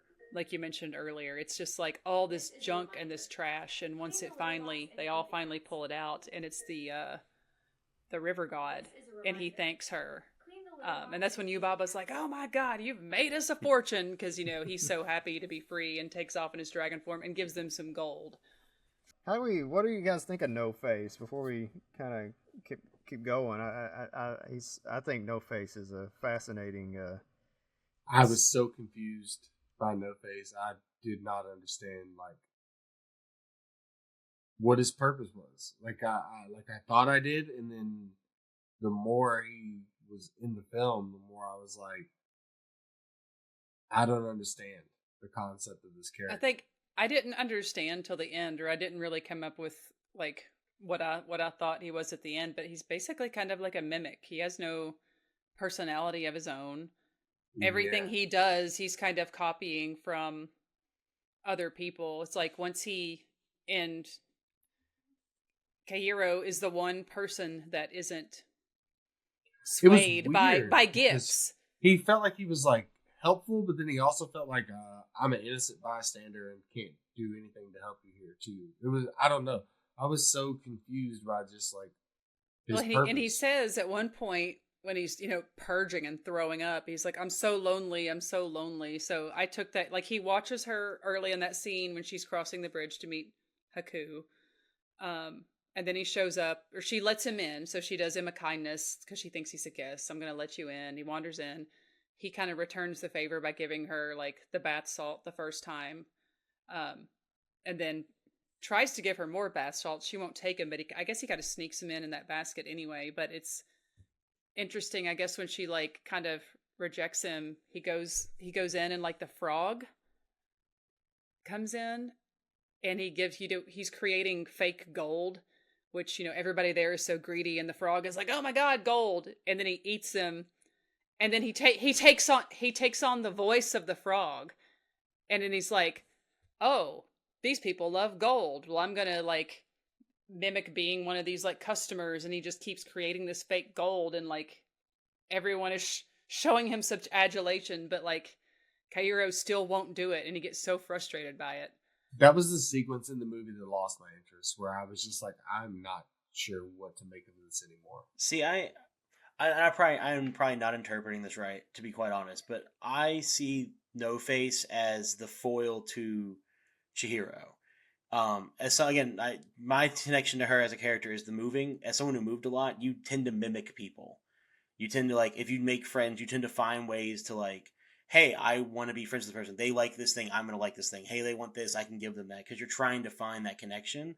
He, in my mind, is a character who has no place. So he's been removed from whatever shrine he was in. He's been removed from whatever area he had, and he has nowhere to go. And so he's trying to make this friend and is doing everything he can to get her to be his friend, and it's failing every time. So he just gets more and more aggressive and tries to find more and more things and finds, like, oh, these people want gold. If I give them gold, they'll love me. And I think that's why, in my mind, again, when I see this character, she grows because she sees him and is like, I know I'm going to go through a lot in this move and I need to grow, but I can't be like that. And that's why at the very end, when he's like, oh, when Baba Yababa's sister is like, oh, you're really good at spinning thread. He goes, oh, neat. I think I'm good at it. And she's like, you can just stay here and work with me. And he's like, okay, yeah, I'll just stay here and spin thread. I'm good at that. Because then he's found his place. And so that gives Chihiro the idea, like, she won't have to pretend. She won't have to put on airs. She won't have to do all this stuff. She'll find her people. I love the sequence of he's, at one point he tries to eat her. He's like, well, if you're not going to take all this gold I'm offering you, it's almost like he wants, you won't be my friend. I'm going to make you be part of me. And he kind of goes to try to eat her. But she's so clever that she basically tricks him. She gives him the medicine that she got from the river god, and then kind of tricks him by making him chase her out of the bathhouse to get him away from everybody else. And the whole time he's just like puking up a storm and getting smaller and smaller and smaller. And by the time they get out to the water where she's taken the train to go to Zeniba, that's the sister. Yeah. And he's kind of normal, and he's lost his voice again. All he can do is go like, with his hand out. But she's so, I love how unfazed and like kind she is to him. She makes some comments like, oh, he's better now that he's not in that bathhouse, now that he's not in that like temple of excess, I guess. But she has the tickets for the train and he's behind her and she's like, do you want to come with me? And then like when they're on the train, she's like, now sit right here and behave yourself. And they're just sitting next to each other. It's like, it's so funny. But yeah, I do love at the end that he finds his place. Like you said, Justin, it's like Zeniba is so kind to them and like basically kind of helps him find a purpose. And he's happy to have found a friend and found a place where he can, be useful. Yeah, I love him. I think it's a great, like he's just been rejected by the outside world and the spirit world to some degree, it seems like, and he's just trying to. I've known people like that, like even not moving around, like that were like, oh, I want to be your friend. Here's this gift, or here's this we all, especially as kids. I mean, because I think kids are so it's hard being a kid, and you're just trying to figure out your way through the world. So he's just kind of another aimless kid that just doesn't know the way to get through it. And I think I think he's a cool. I like all the gross shit too. I like when he's just eating people and puking them up. I think that's the kind of stuff you don't see in even like a quote unquote dark American cartoon like that. It's just so strange. Like you don't get that. It's just all like fart jokes. Yeah. Which look, I think farts are hilarious, but like it seems like every animated movie now that comes out, like in the trailer, they've got, here's our fart joke. Don't worry, there's gonna be a fart joke in this movie. I don't know. I just like the fact the movie treats the kids who are watching it like they have a brain. Mm-hmm. I just feel like I've seen so many. I have younger siblings. My youngest sibling is 12, and I'm much older than that. So I mean, I've seen the Minions more than once. And I'm sorry, I'm tired of seeing kids movies made for Americans that are just like, what if kids didn't have brain cells?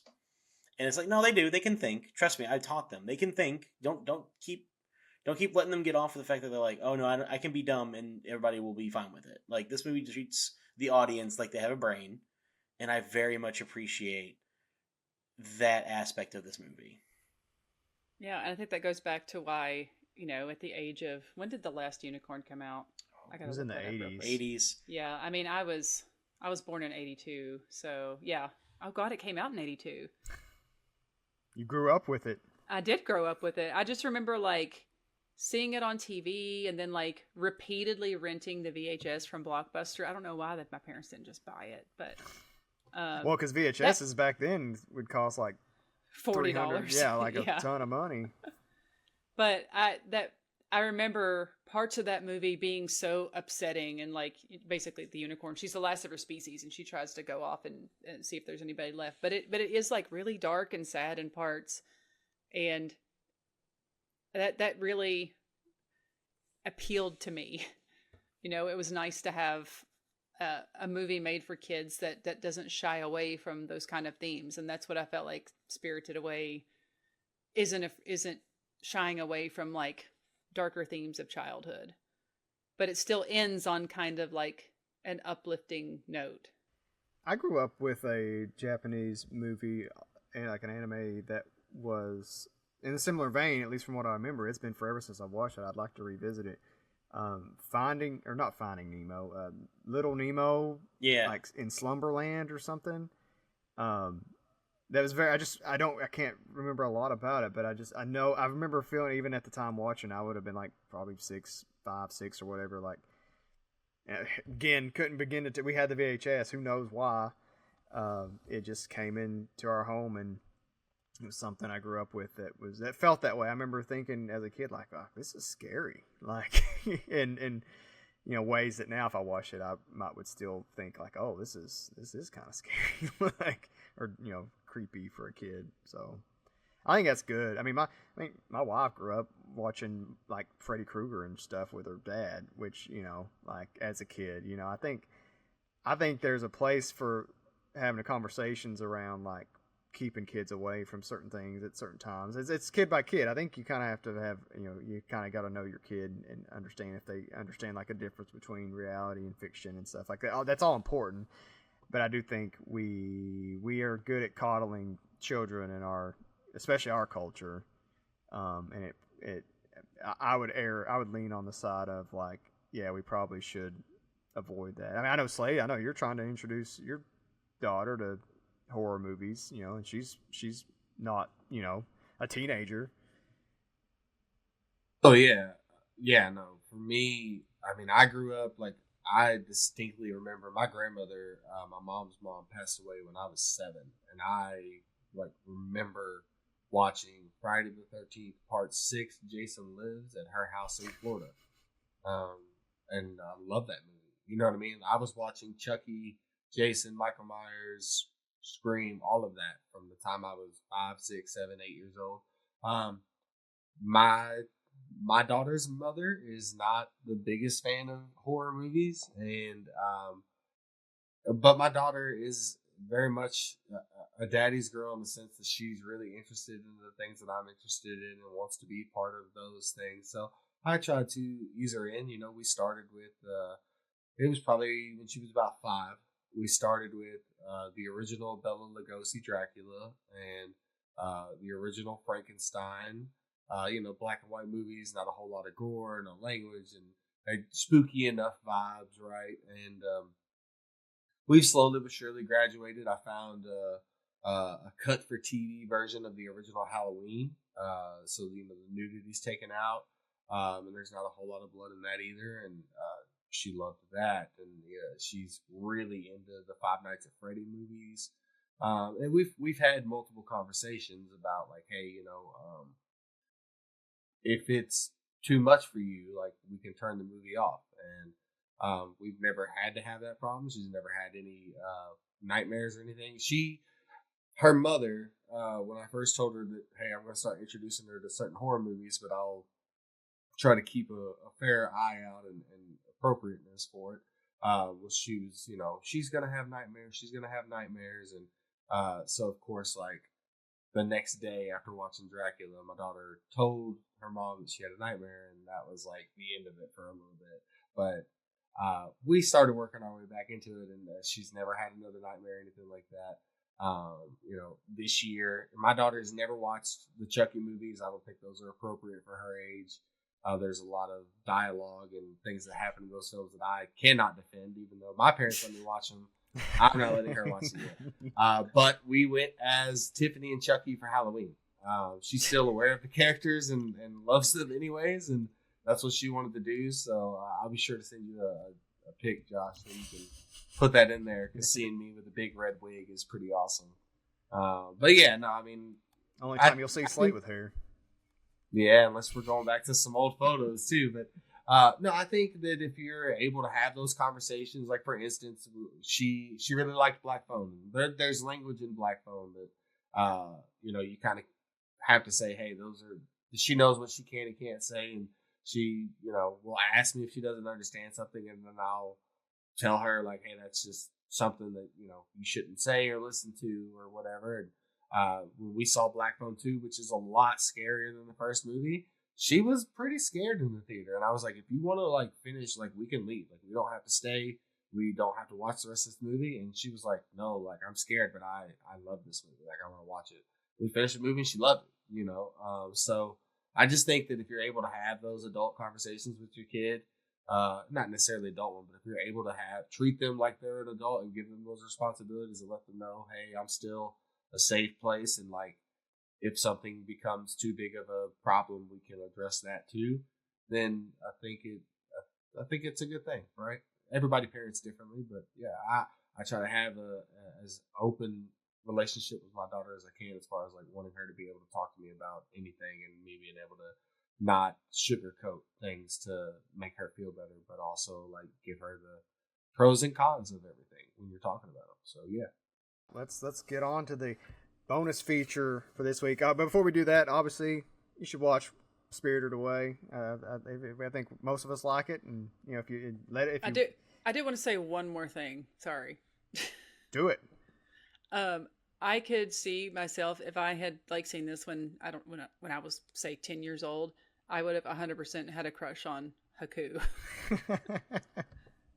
I mean, not no face. He's helping her, and then he turns into a dragon, and she's like riding. I was just like, oh god, I would have loved this when I was that age. I mean, he's very K-pop Demon Hunters boy band material. Yep.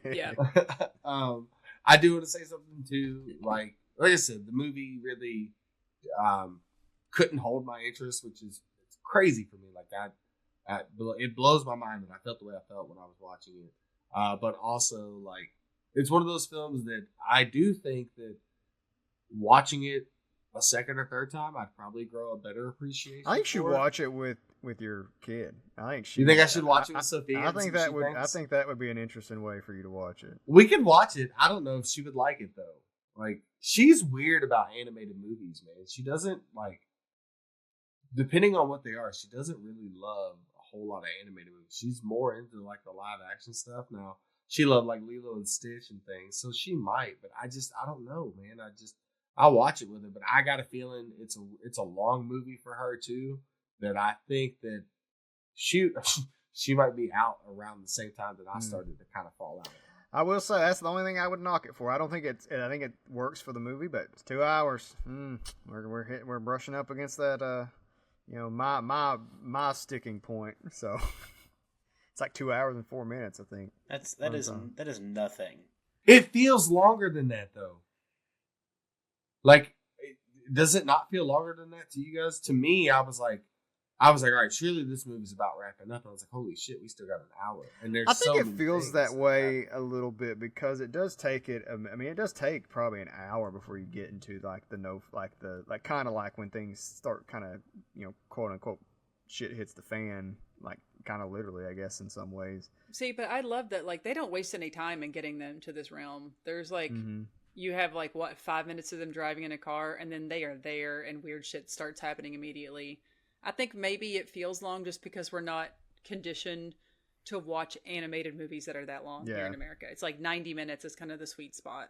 I think that's I disagree though. You say that, but Nemo is 2 hours. Yeah, it came out after this. Okay, I think that's important. That we will get into that, but I think that's important. I think Princess Mononoke is 2.5 hours, 2 hours and 20 minutes or something like that. It is a hefty, and I think Boy and the Heron was about 220. I mean, if you want to watch a Ghibli movie that's an hour and a half, go watch Totoro. It's, I mean, if you've never seen that, I don't know if you've seen that one. It's plotless.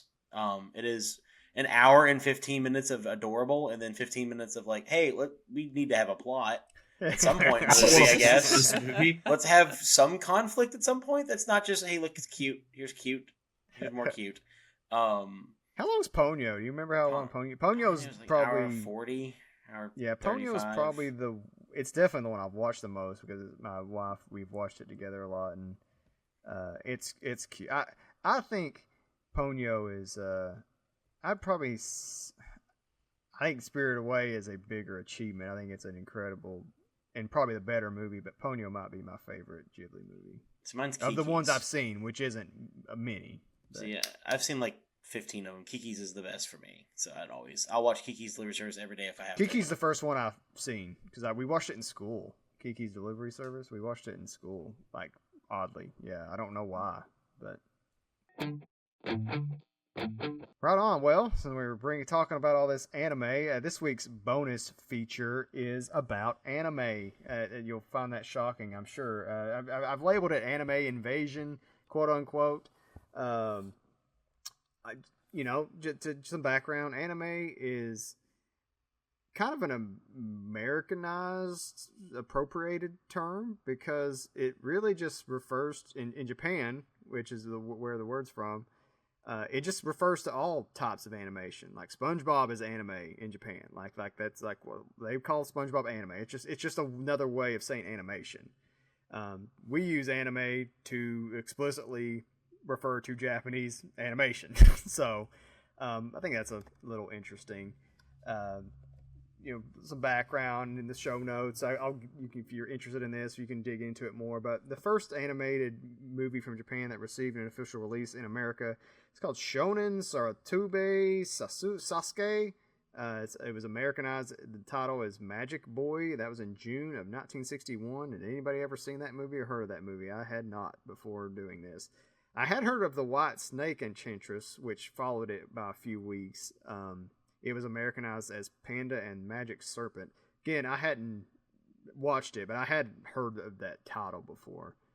And mostly because it was an influence on Miyazaki. And I think that was kind of the only reason it was in my headspace.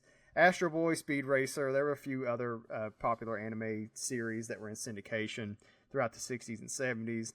80s kind of is when you start seeing a lot of anime TV shows start migrating in various forms, often chopped into pieces. Robotech is a very famous one. It was a big influence on the show Power Rangers, which is a big show in my household.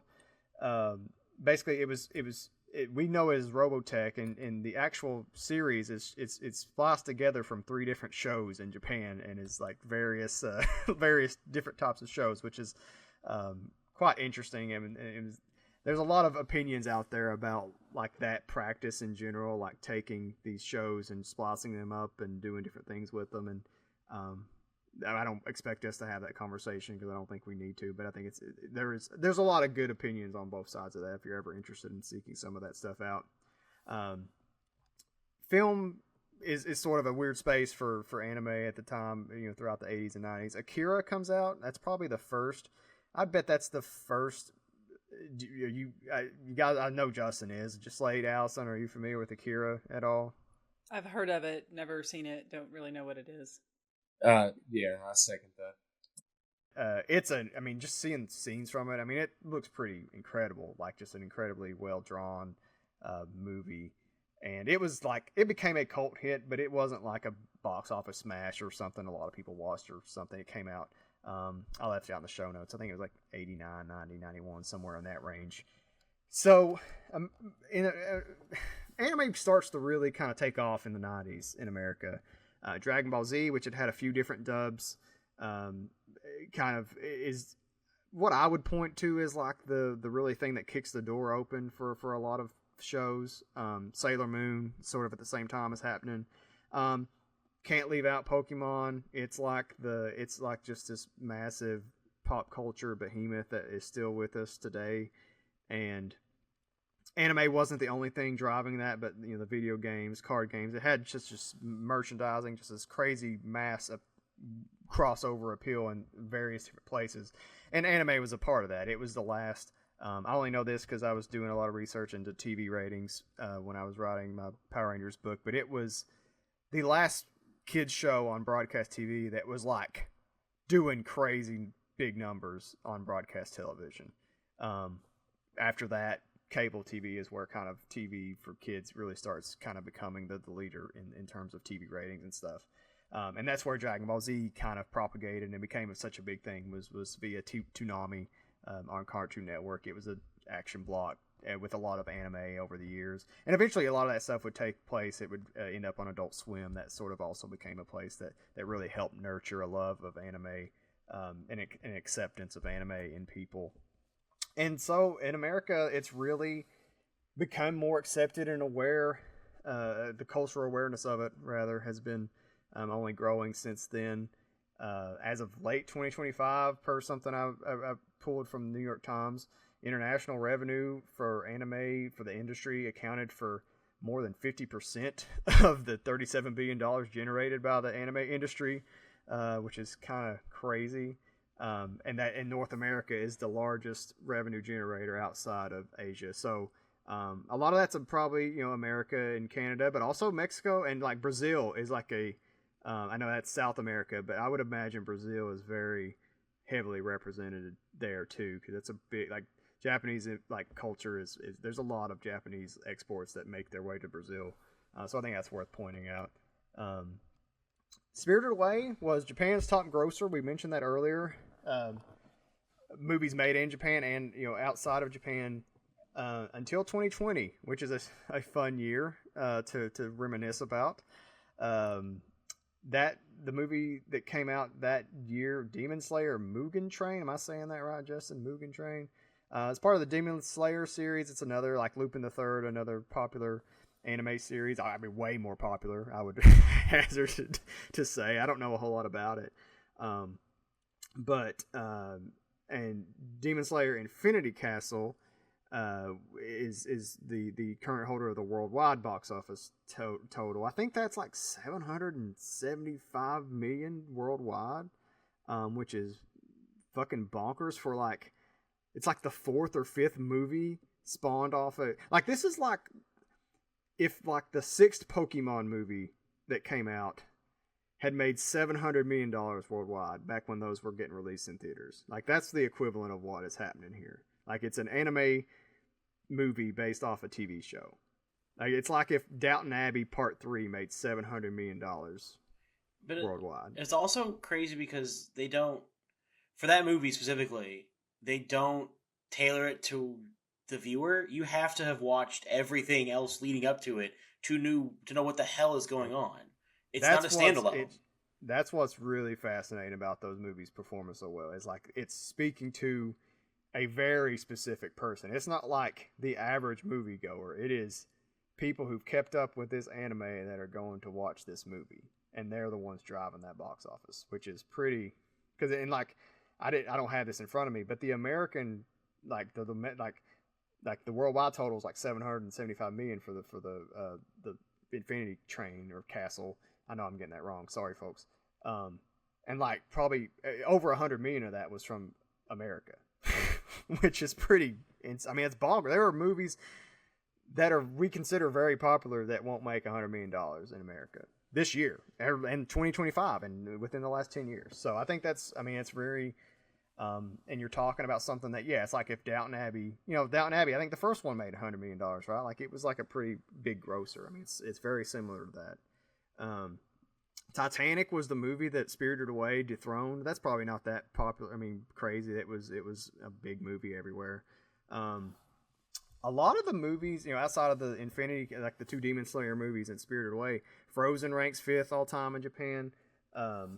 The Star Wars Episode 1 is the highest grossing all time Star Wars movie in Japan, which I think at the Japanese box office, which is pretty interesting.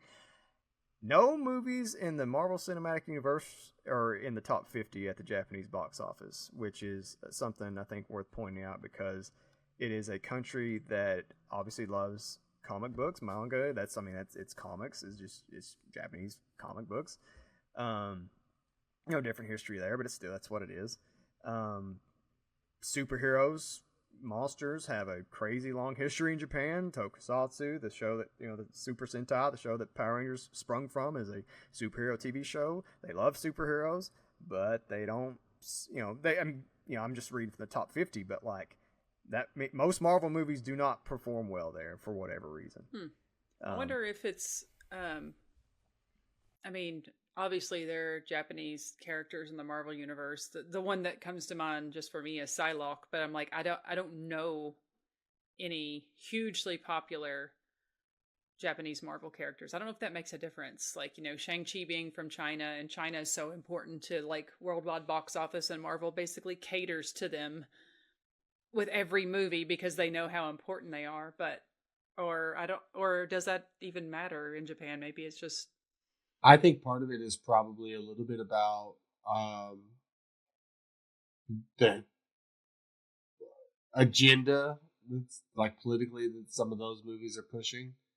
And then of course, like you've got Captain America as like the face of the Avengers too. So I don't know. I think part of those things are like that they feel maybe like those heroes aren't for them, or the political subplots and kind of the views of the holistic views that Captain America and some of the other Avengers have don't really necessarily fit the narrative for their country, that it's not as interesting, or it's more like American propaganda that they're not fans of. It would be how I would perceive why they don't rush to see the Marvel films. And you got to think the time where Marvel comics get really big is post World War II USA. I mean, it's like during the war, of course, but then also the lead up into post World War II USA. That's not the same trajectory in Japan. Like there's just certain cultural aspects here or in other countries that take a lot longer in a place like Japan. I mean, like the coffee is now popular. It took a decade. Like literally coffee companies created coffee candy in Japan just to get people to be like, maybe you want to try coffee, because they couldn't sell the liquid, like the actual drink in Japan at all. So comic books, the American comic books never really took hold there. They have the manga, they have their own heroes. And so our system never really took hold there until probably more recently. You're starting to see some buy-in because there is an Americanization there, but it's just not. This is not as very popular. And there is kind of a Japanese like, hey, we go for our own kind of people. If you ever go to a baseball game where both teams have Japanese players, you will see fans who are from Japan who are cheering on the players from both teams, not giving a shit about who's playing. Like they do. I went to the Dodgers-Cubs game, and it was, I have my Shota Imanaga sign, and then they flipped it, and it was Shohei Ohtani sign. So literally, depending on who was at bat, they were flipping the sign around. You know what? I kind of love that, though. It's amazing. Go, everybody. Go Japanese teams. baseball culture is the best. The absolute best. And their anime about Japanese baseball is fucking great. Something I thought was interesting that I pulled just from looking at stats. So there was a movie, I've not seen it, I'm familiar with it, I've seen the title out there, The First Slam Dunk. It is apparently the highest grossing basketball movie of all time, regardless of country. Yep. And I thought that was, I didn't pull the number in the notes, but I thought that was fairly impressive. If you ever want to watch the most insane shit, watch Japanese sports anime. I've seen a volleyball show. I don't know the name. Haikyuu? Haikyuu? I don't know. It's got a little tiny I wish guy. I could say. The best one is iShield 21. If anyone knows football, it's literally like this little kid who's the fastest person in Japan, apparently, and he's just a little nerd who's really fast. And at one point, the show's like, he runs a 3.9140. And it's like, no, he doesn't. He does not do that. This 15-year-old does not. And then it's like, they play the American team, and the American team has one black kid who runs a 3.7540, and it's like, well, he's much faster because and I'm like, let's avoid the rest of that conversation, Japan. Oh God, a little behind the times there. A little bit, to put it kindly. Oh, okay. Yeah. So I mean, I just bring up all that to just kind of set the table for like kind of where we're at with where anime is. It's obviously, I mean, it's huge with Gen Z, especially like millennials are like our group of people, especially like more like me, Justin Slate's age, are the ones that kind of like really start bringing anime into America in terms of like loving it. But Gen Z is like ate up with it. I mean, it is. I've had conversations with kids like, and when like I say kids, like 20-year-olds now, who like that, like they're a lot of their first like, and you see it with like a lot of us kind of follow sports, and you'll see like it's very overrepresented in athletes, like in some of the stuff they talk about and how they talk about things is so influenced by anime, and I think that's only going to honestly will become more prevalent, but I think it's going to be prevalent for a while for sure, because it's kind of just now baked into the culture in a way that it wasn't even 20 years ago when Spirited Away came out, 25 years ago when Spirited Away came out. And I think that it's just such a, I don't know, I just think it's interesting. That's kind of just what I want to talk about, is like what that means. What does it mean for anime to have this kind of stranglehold on youth, and how that affects other parts of the culture. Because I think the thing I want to just put out there is like a lot of institutions, I guess the word I'll use, institutions in America like worry so much about like, why aren't kids playing sports or watching sports, or why aren't they watching so and so movie, or why aren't they reading this or reading that. I mean, a lot of things get pointed to, and they don't realize like options, like there's just so much more out there now to you can access things in a way today that you couldn't 30, 20, 10 years ago. Yeah, I remember, I mean, it was around this time that Spirited Away came out that I was getting into like the Dragon Ball Z and Pokemon shows, and I never really quite got into like Yu-Gi-Oh or was it Digimon. Like that wasn't really up my alley, but I did like, I mean, Dragon Ball Z was hot for a while, and same thing with Pokemon. They definitely like showed that they're sustainable. They have like staying power and have transcended into pop culture, iconography. It's cool because in a sense like I was like a supernova. I burnt bright and then like blew out with those and stopped caring and stopped watching them pretty quickly. But a lot of people have stayed with them, and it's generational now. And I think they've opened the doors to newer projects and newer things that a lot of people like. The Demon Slayer stuff is a big thing. I've never watched any of it, but I think it's cool to see that, I think this country was originally built on accepting people of all different, religions, ethnicities, all of those different things. And somewhere along the way, it feels like we've lost that. But it is nice to see also in the sense that we are still open to other, countries' foods. I mean, how many times do you see now where like, there's a new Vietnamese restaurant and like all these different types of, foods, like restaurants that you've never even thought to try. And now all of a sudden they're sprouting up everywhere. And it's just, local family that decided they wanted to share their love of their country's food with us. And people are coming out in droves to try, these different restaurants. And so I think that is like the cool part about what like this film and everything else that surrounds it kind of represents, as far as like how it's done with our country and how well we've accepted it. Whether I enjoyed the movie or not, I think that's the ultimate like best part about this film. Yeah, Justin, I'm curious just your thoughts on. You've probably, I would hazard, I'm going to assume you've seen more anime than anybody on this screen right now. I'm counting all the Digimon I've watched. I currently read about 30 to 40 manga a week, and I watch probably between 10 to 20 different shows in a season.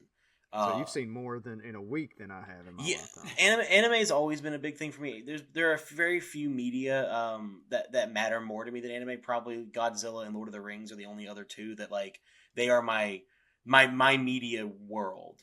And growing up, it was you get picked on. Like I remember being bullied. I played football. I played sports. My dad was the town sports writer, so I loved sports. But like I was always in anime, and it was a huge like humiliating thing for me. And so one of the great things was that when I became a teacher, one of the first clubs I started was the anime club, and the kids came in and they were super excited, and I started seeing it like, oh my god, these kids are no longer being bullied. These kids are actually, the kids are in this are athletes. Some of the kids who are in this are like the cool kids. Some of the, so it's kind of become this really nice unifying thing. And I truly wonder how much that's kind of because, as I think Allison touched on this earlier too, it's just media in our country is designed for babies or to be PG-13. And in that very American, we say the word fuck once. There's not blood, there's oil. Don't worry, it's not blood, it's oil. It's whatever, it's this thing. It's like, so it's this very American, like PG-13. Anime does not give a shit. Like, you can watch any kind of anime out there. I tend to watch slice of life anime, which is literally just like person A is living their normal life and they're just happy. And they meet person B and they're in love. And I'm like, that's my kind of shit. I love it. It's adorable. But then I'll go watch Jujutsu Kaisen or Death Note or God, I don't even know anymore. There's so many. And so it's just kind of interesting to see this move towards that. And I think it's because foreign films, foreign TV shows, anime especially, they're willing to be interesting. They're willing to be different. They're willing to be out there. And they're not as afraid of like, well, Paramount needs its, 75 million subscribers to have 43% of their eyeball time on this show to be successful. So we have to, none of that shit matters there. And so it's really nice to see this growth of anime, because I think that's really where we're going to be able to flourish as in our own like animating departments or our own world. I think of shows, I don't know if you've ever heard of the Owl House. I think of that show where they rely a lot on anime tropes and make a lot of jokes about anime, but they make a lot of jokes about like Harry Potter and making fun of stuff like that. And that's a great kid show. And so I think we're finally starting to get towards seeing more and more animation and more TV shows and movies that are going to start being interesting and developed for not just either babies or PG-13. And I would love to bring back the old school PG, oh my god, the bunny is ripping the other bunny's throat out in Watership Down, or the unicorns are drowning under the ocean in The Last Unicorn. Like, bring this interesting, crazy stuff back for these kids. But anime is really the only realm right now where there's still, every show can do that. Yeah, I think that's a good observation, because we do miss, like, we don't have that. Because even like, cause I think like Pixar, like, and I love a lot of, especially for a long time, Pixar was on an awesome run there for a long time. But even they, like, I think they nailed the family movie probably better than anybody, in America did for a long time. But even that, it still was, very much kid friendly. Like, it never, WALL-E, and that's more existential, like, like heady stuff. Not like, I think if you're a kid watching WALL-E, you're not really going to absorb like anything like dark from it. Like it's more like, oh, like I was of age when WALL-E came out. I was 18 or whatever, 19, and I was like, right away, it's like, oh my god, this world fucking sucks, and WALL-E knows it. Like, like WALL-E's my favorite Pixar movie, so I reference it a lot. But or like Up, like, yeah, it's sad. Like the wife dies at the beginning of it, and if you're a kid, you're gonna probably find that that's sad. But like, it happens real quick, and then you're out of it, and it's not like something, you're not watching a unicorn drown. It's like, that can be scarring, but it can also be like, it can make you like, and I think that's like going back to Spirited Away. I mean, like, you see like her parents turn into pigs, and that can be like, that's such a scary thing, I think, for a kid. But it's also like, it's like the metaphors we don't use like we increasingly are getting away from metaphor in general as a way to use language. And I think anime is very, if nothing else, is incredibly good at still deploying that. Well, the other thing that I kept thinking about when I was watching this was the never-ending story. Not just because, also has a weird, well, I guess he's like a dragon dog thing in the Neverending Story, but like also that I feel like that movie is very beloved by people, especially my age, and everyone talks about like when the horse drowns in the swamp, and like that sort of, and that's just like such a clear moment for everyone of like seeing this happen, and like the whole movie is pretty dark, and the fate of the world rests on this kid, and everything is terrible. But yet you just don't see that much anymore in American movies or American productions. The other thing I was going to mention, also being the geriatric millennial of this group, who talked about anime becoming popular in the 90s, and then like access is just a big thing. I mean, when I was growing up, Saturday morning cartoons, that was all I had. I had to like try to make myself get up so I could, watch the X-Men animated series or the new Ghostbusters or the weird Beetlejuice cartoon that was on for a while that I also loved, where he and Lydia are like BFFs. Totally forgot about the Beetlejuice. That's awesome. I don't know. I don't think you can find it anywhere. Oh, it's on DVD. It's on Shout like Factory. I didn't think, I was like, I haven't found it anywhere streaming. Oh yeah, streaming. I don't know. But yeah, then when anime started, I remember Dragon Ball Z becoming a thing, but like at that point I feel like I was too old. You were a cool college girl. I was watching Beavis and Butthead at that point, I guess. That was my animation of choice. But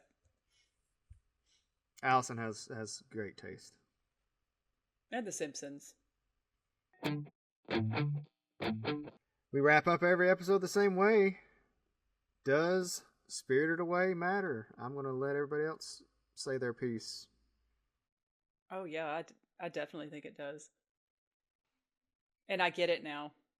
I'd read about this movie, or kind of understood that it was this cultural phenomenon and that it was beloved by people, and I'd never seen it, didn't know anything about it, was completely ignorant going in, and having watched it, I'm like, I get it. Yeah.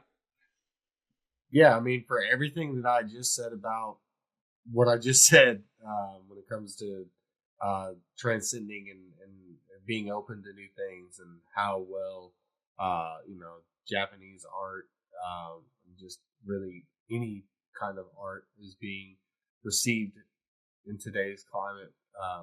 Absolutely think that even though this movie wasn't for me, it definitely matters. And even for the simple fact that this is the first, or I guess the second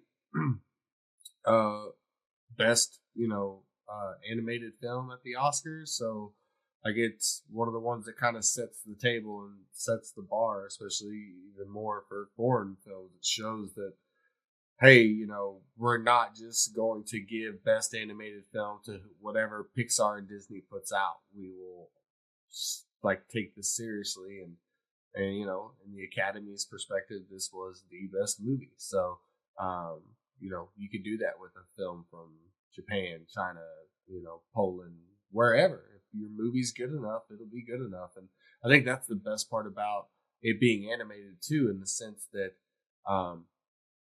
you can dub it in English for people to watch it, and they don't have to bitch and moan about subtitles, or about like the voice tracks not matching with the mouth because they've dubbed over like an old Bruce Lee movie or something. So this movie matters for sure.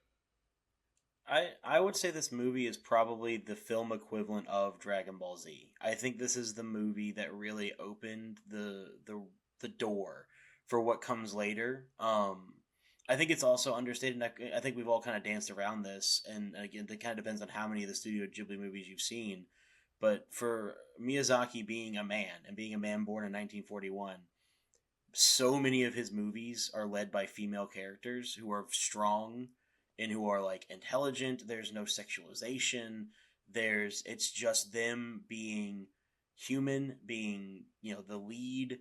And I think that's an understated aspect to this movie and to a lot of his movies, is that like, he doesn't just you could easily take the movie, make it a 10-year-old boy. People would think it's the same movie, but there's so many of his films where the main character being a woman, like Nausicaa, like Castle in the Sky, Princess Mononoke, where she's the second main character. There's Kiki's Delivery Service. There's so many of these things where it allows women, girls, to see themselves in these fantastical worlds where that is not as common in media before and even since, where it's still mainly male driven. As someone who's played Dungeons and Dragons since I was 12, I've only ever played D&D with like two women, and in my entire time, because it's just a realm where it's been very isolated. And so I think it's more important even on the gender aspect and the representation aspect than it's opening the door for anime. I think that's a really good point. And I think I had that thought in my mind, but didn't really realize it till you said that. But I feel like so many movie shows today, like if you do have, it's so important to have a strong female character, but it's almost like a dichotomy. Well, like, she's either damsel in distress or she's like a Mary Sue who can do everything. And there's not a lot of room for like that nuance in the middle where it's like a real person who like sometimes makes mistakes, but also, sometimes makes good decision and works really hard and things work out. And, sorry, my cat is attacking me over here because I haven't fed her yet tonight and we're past due. But, Chihiro, God, I lost my train of thought because she was biting me. She makes it through with a combination of, I think, luck and pluck. Like some things just kind of work out her way, which helps. But then she also is like using her wits and like being clever and figuring things out. And the combination, it makes her seem very real. She makes mistakes, but she also figures things out and works things through as you go along. And I just don't think you see a lot of that today. Yeah, I think that it kind of gets me started on where I wanted to go with my point. It's just cool to see a kid that's a kid.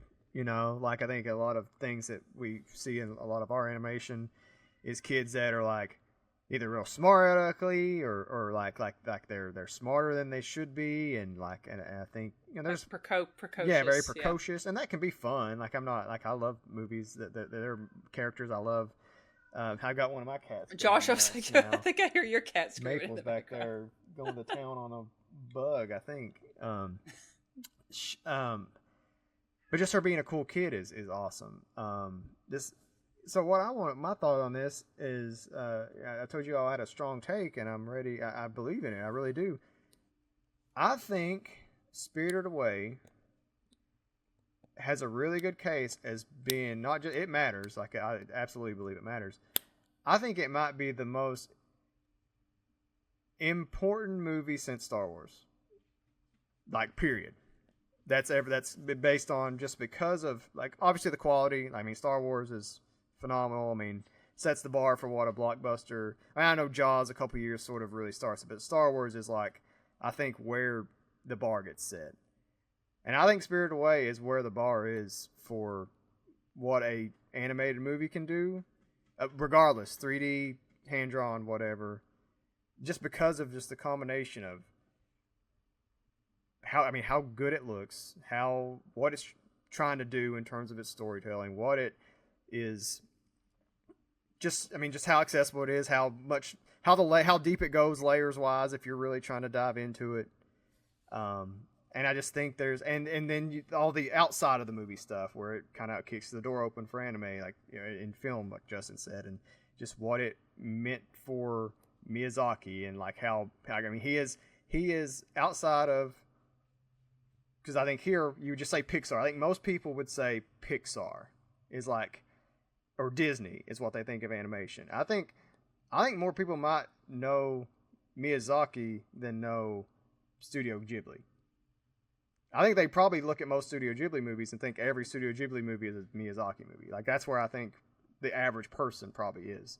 And I think that's important because he's like the Japanese Walt Disney. I think that's kind of corny to say, but he really is. And I really think this movie is way more significant than we could ever talk about. Honestly, I don't think I'm well equipped enough to talk about it, how important it is. We're all pondering. I mean, I honestly can see your argument. I think this is one of those movies where like I said before, I think this is kind of like a starter film for most people who get into anime. It's either this, it's Totoro, maybe Kiki's. It's one of those three. That's your starter film. I think this is the most accessible of the three. I think it's the one with the deepest plot. Even if Kiki's is my favorite, this is the bigger plot. One of the things I think about, because I know this is specifically because of its Oscar nomination, one of the things I remember is my mother's reaction to this winning, which was, why the hell did this movie win? No one's ever seen it. Like, my mother is one of those kind of people who's like, movies should win because they're popular. And she refuses to watch, she never wanted to watch anything like that. She doesn't like kind of stuff like that. And to go from that moment, which I distinctly remember that conversation with her, to where we're at now, where I think Netflix, didn't they say like over 50% of all of their streams are anime at this point? And of that, 48% are subtitled and 52% are dubbed. So I mean, like, we're even at that point where it's almost half and half sub to dub, which was a huge debate amongst the anime community forever. I think you make a really strong argument that this movie, from where it's at, from where it starts to where we're at now, I don't know if we're there without this film. Yeah, that's how I come at it. I mean, you made my point better than me, and I think, because it's, and I wouldn't say Star Wars is the best Star Wars movie, but I think Star Wars is the most important. It is probably the most, if you're just talking like what movies are, like what and how we make movies and what like most people think of as movies. I think Star Wars, the original Star Wars, is like the bar. Like in terms of like things like you could go back. I think I would go back to like Wizard of Oz maybe before that. Is like that's what movies are. And then I think Star Wars is next. I'm not even sure like after Star Wars what I would say. Like changed the culture though. I think Right. That's what you're getting at, right? It's like it's not just that it was like a great movie that a lot of people loved. Like it literally changed the world. Into the world. Like it's part of the language of the world. And spiritual. I mean, we didn't even talk about like it's a very memed movie. You know, like there's like the no face and like that's what I was gonna say. I had seen the meme of no face before, but had no context for it. Although I kept wanting to call him a shy guy, which is like he really does look like a shy guy. Yeah, it's the same, just like maskless face, but. So I mean, I know that's a strong position, but I really think and you could say that there's maybe, I mean, I think you could make a similar argument for some Pixar movies, but I don't think there's the only one I would even accept is like possibly like would be Toy Story. And to me, it's like Toy Story is it changed how like animation sort of works, but it's not like it's big here. You know, it's a big movie. It's obviously a super massive franchise, but it didn't like. I don't think of Toy Story as a cultural behemoth in this. It's a bigger franchise than Spirited Away is as a movie, but like to what Spirited Away means to anime and how big anime has become in our lives is different than what impact Toy Story had. It's in my opinion. And I've seen Toy Story fucking 10,000 times compared to Spirited Away, but I love Toy Story.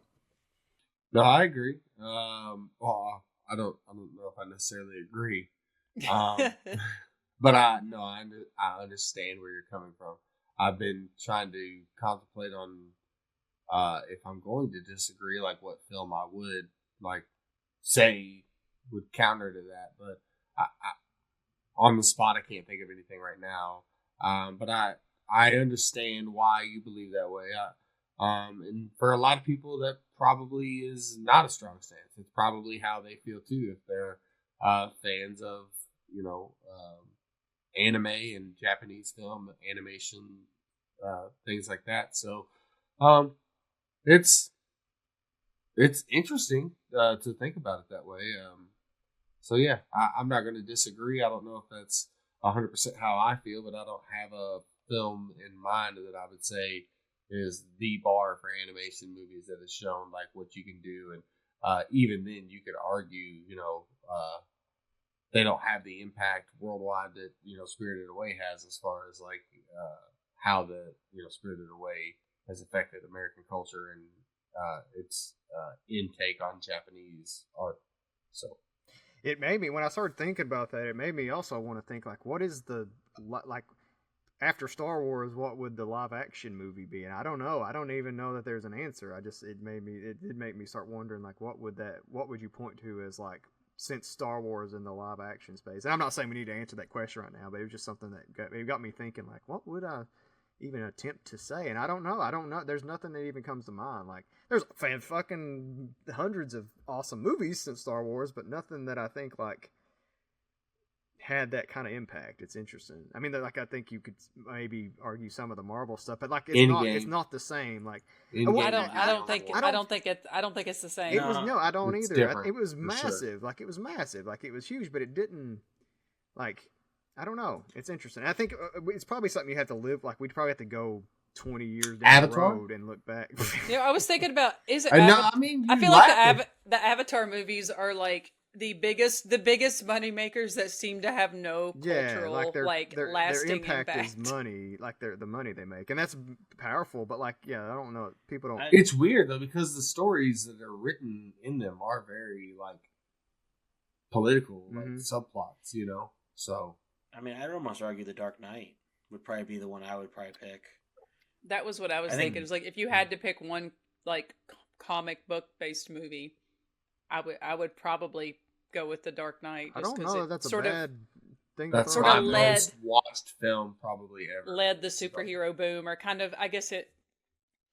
Not that like I think like the original Batman was fairly well received, and I personally love Batman Returns, but it just felt like people were like, oh, you can tell like a real story with impact through the lens of like a comic book character, and that kind of felt like the first time that was taken seriously. And it really changed how we made film. Like, I mean, I could have an hour. To me, not just the IMAX. It's the gritty realism that has now become the staple of every Christopher Nolan movie, and every movie that's trying to be a Christopher Nolan movie, where it has to be dark, has to be gritty, it has to, if someone has a candle instead of a flashlight, you're only going to see their face and nothing else in the room, so you have no idea what's going on. I mean, every aspect of Dark Knight is in the majority of movies to this point. Yeah, I was going to say, and Allison, the thing when you're talking about telling a real story through comic book, and then I was going to say, and then no one ever did it again. Hey, I mean, I love, like, there's a lot of comic book movies I love, but like, I still think Dark Knight is like the bar for, so I think that's a good thing to me, it's the bar of like what you can achieve in that space, and it's been almost 20 years since that came out now. So, all right, well, with that very big tangent that I set us on, thank you for joining us in the bathhouse this week, listeners. Please tell your friends about Not Another 2001 Movie Podcast. Watch us on YouTube if you aren't. I think we look dashing, and I'm having a lot of fun editing the videos, so I think I should start wearing makeup, honestly. I look like a ghoul. I mean, makeup or feet. Like, I think feet would get us a long way. Yeah, the feet pics. Oh, that's right. Just start about OnlyFans of just feet pics. And let us know what you like. Like, if you followed along through all of Oscars month, what movie did you like the most? We talked about 5 movies, at least in the main line here of the schedule, and they're all interesting. I would say I think they were all very interesting movies in different ways, and all very different. That's the one thing I think that I wasn't intentional about that when we kind of put together Oscar month, but they all are very different movies, and I think that's kind of I guess. I'm not even sure what Spirited Away would have the most in common with. I guess Mulholland Drive, maybe. Like, just, for the sheer the fuckery it is. of It's it. like it is Lynchian, I guess, a little bit. It's also very dream stated. Yeah, you know. Yeah. But yeah, it does feel like a big dream. Justin, I want to thank you for joining us, man. I know. I hope we can have you back if you want to come back. And we just tell the people where they can find you. What if you got anything to plug? If you want to plug anything, I know you're not big on social media, but because you're a fucking genius. But go for it, man. Oh, thank you all for having me. It's been just great chat. I like chatting about movies. I love this, again, anime culture in general. Yes, I do stay away from all social media. That's a lesson I learned from the classroom. Kids will stalk you. So I got rid of everything. But I do have a podcast. It's called Unvarnished. My whole shtick is that I studied history. I taught history. I care about the culture. I care about politics. And the world we're in right now, I just kind of go off on all the stuff that's happening and just talk about what to expect, what history tells us, and what things we should be watching out for as we keep going on in this year and the next couple of years to go through. Nice. Right on. We'll have links to that in the description. I hope. Thank you, Justin, for bringing actual knowledge to this podcast instead of just the three of us like blindly being like, "Oh no, we're just a bunch of dumb Americans." Yeah, I would have bumbled through this entire episode, so I appreciate it. You gave me I had to just get my points across, like you have it, and perfect. I loved it because I didn't have much left to say. Well, thank you all for that. Thank you. Yeah, man. You obviously brought a lot to the table today, and I hope we can have you back. I know, I expect that we will. Next week, we're back to a 3-way, and Allison's going to lead it off. Tell us about what you're leading us on adventure-wise that's right, next guys. Prepare to be weighed, measured, and found wanting, because we're talking about A Knight's Tale, aka the movie that made Heath Ledger a star, I would say.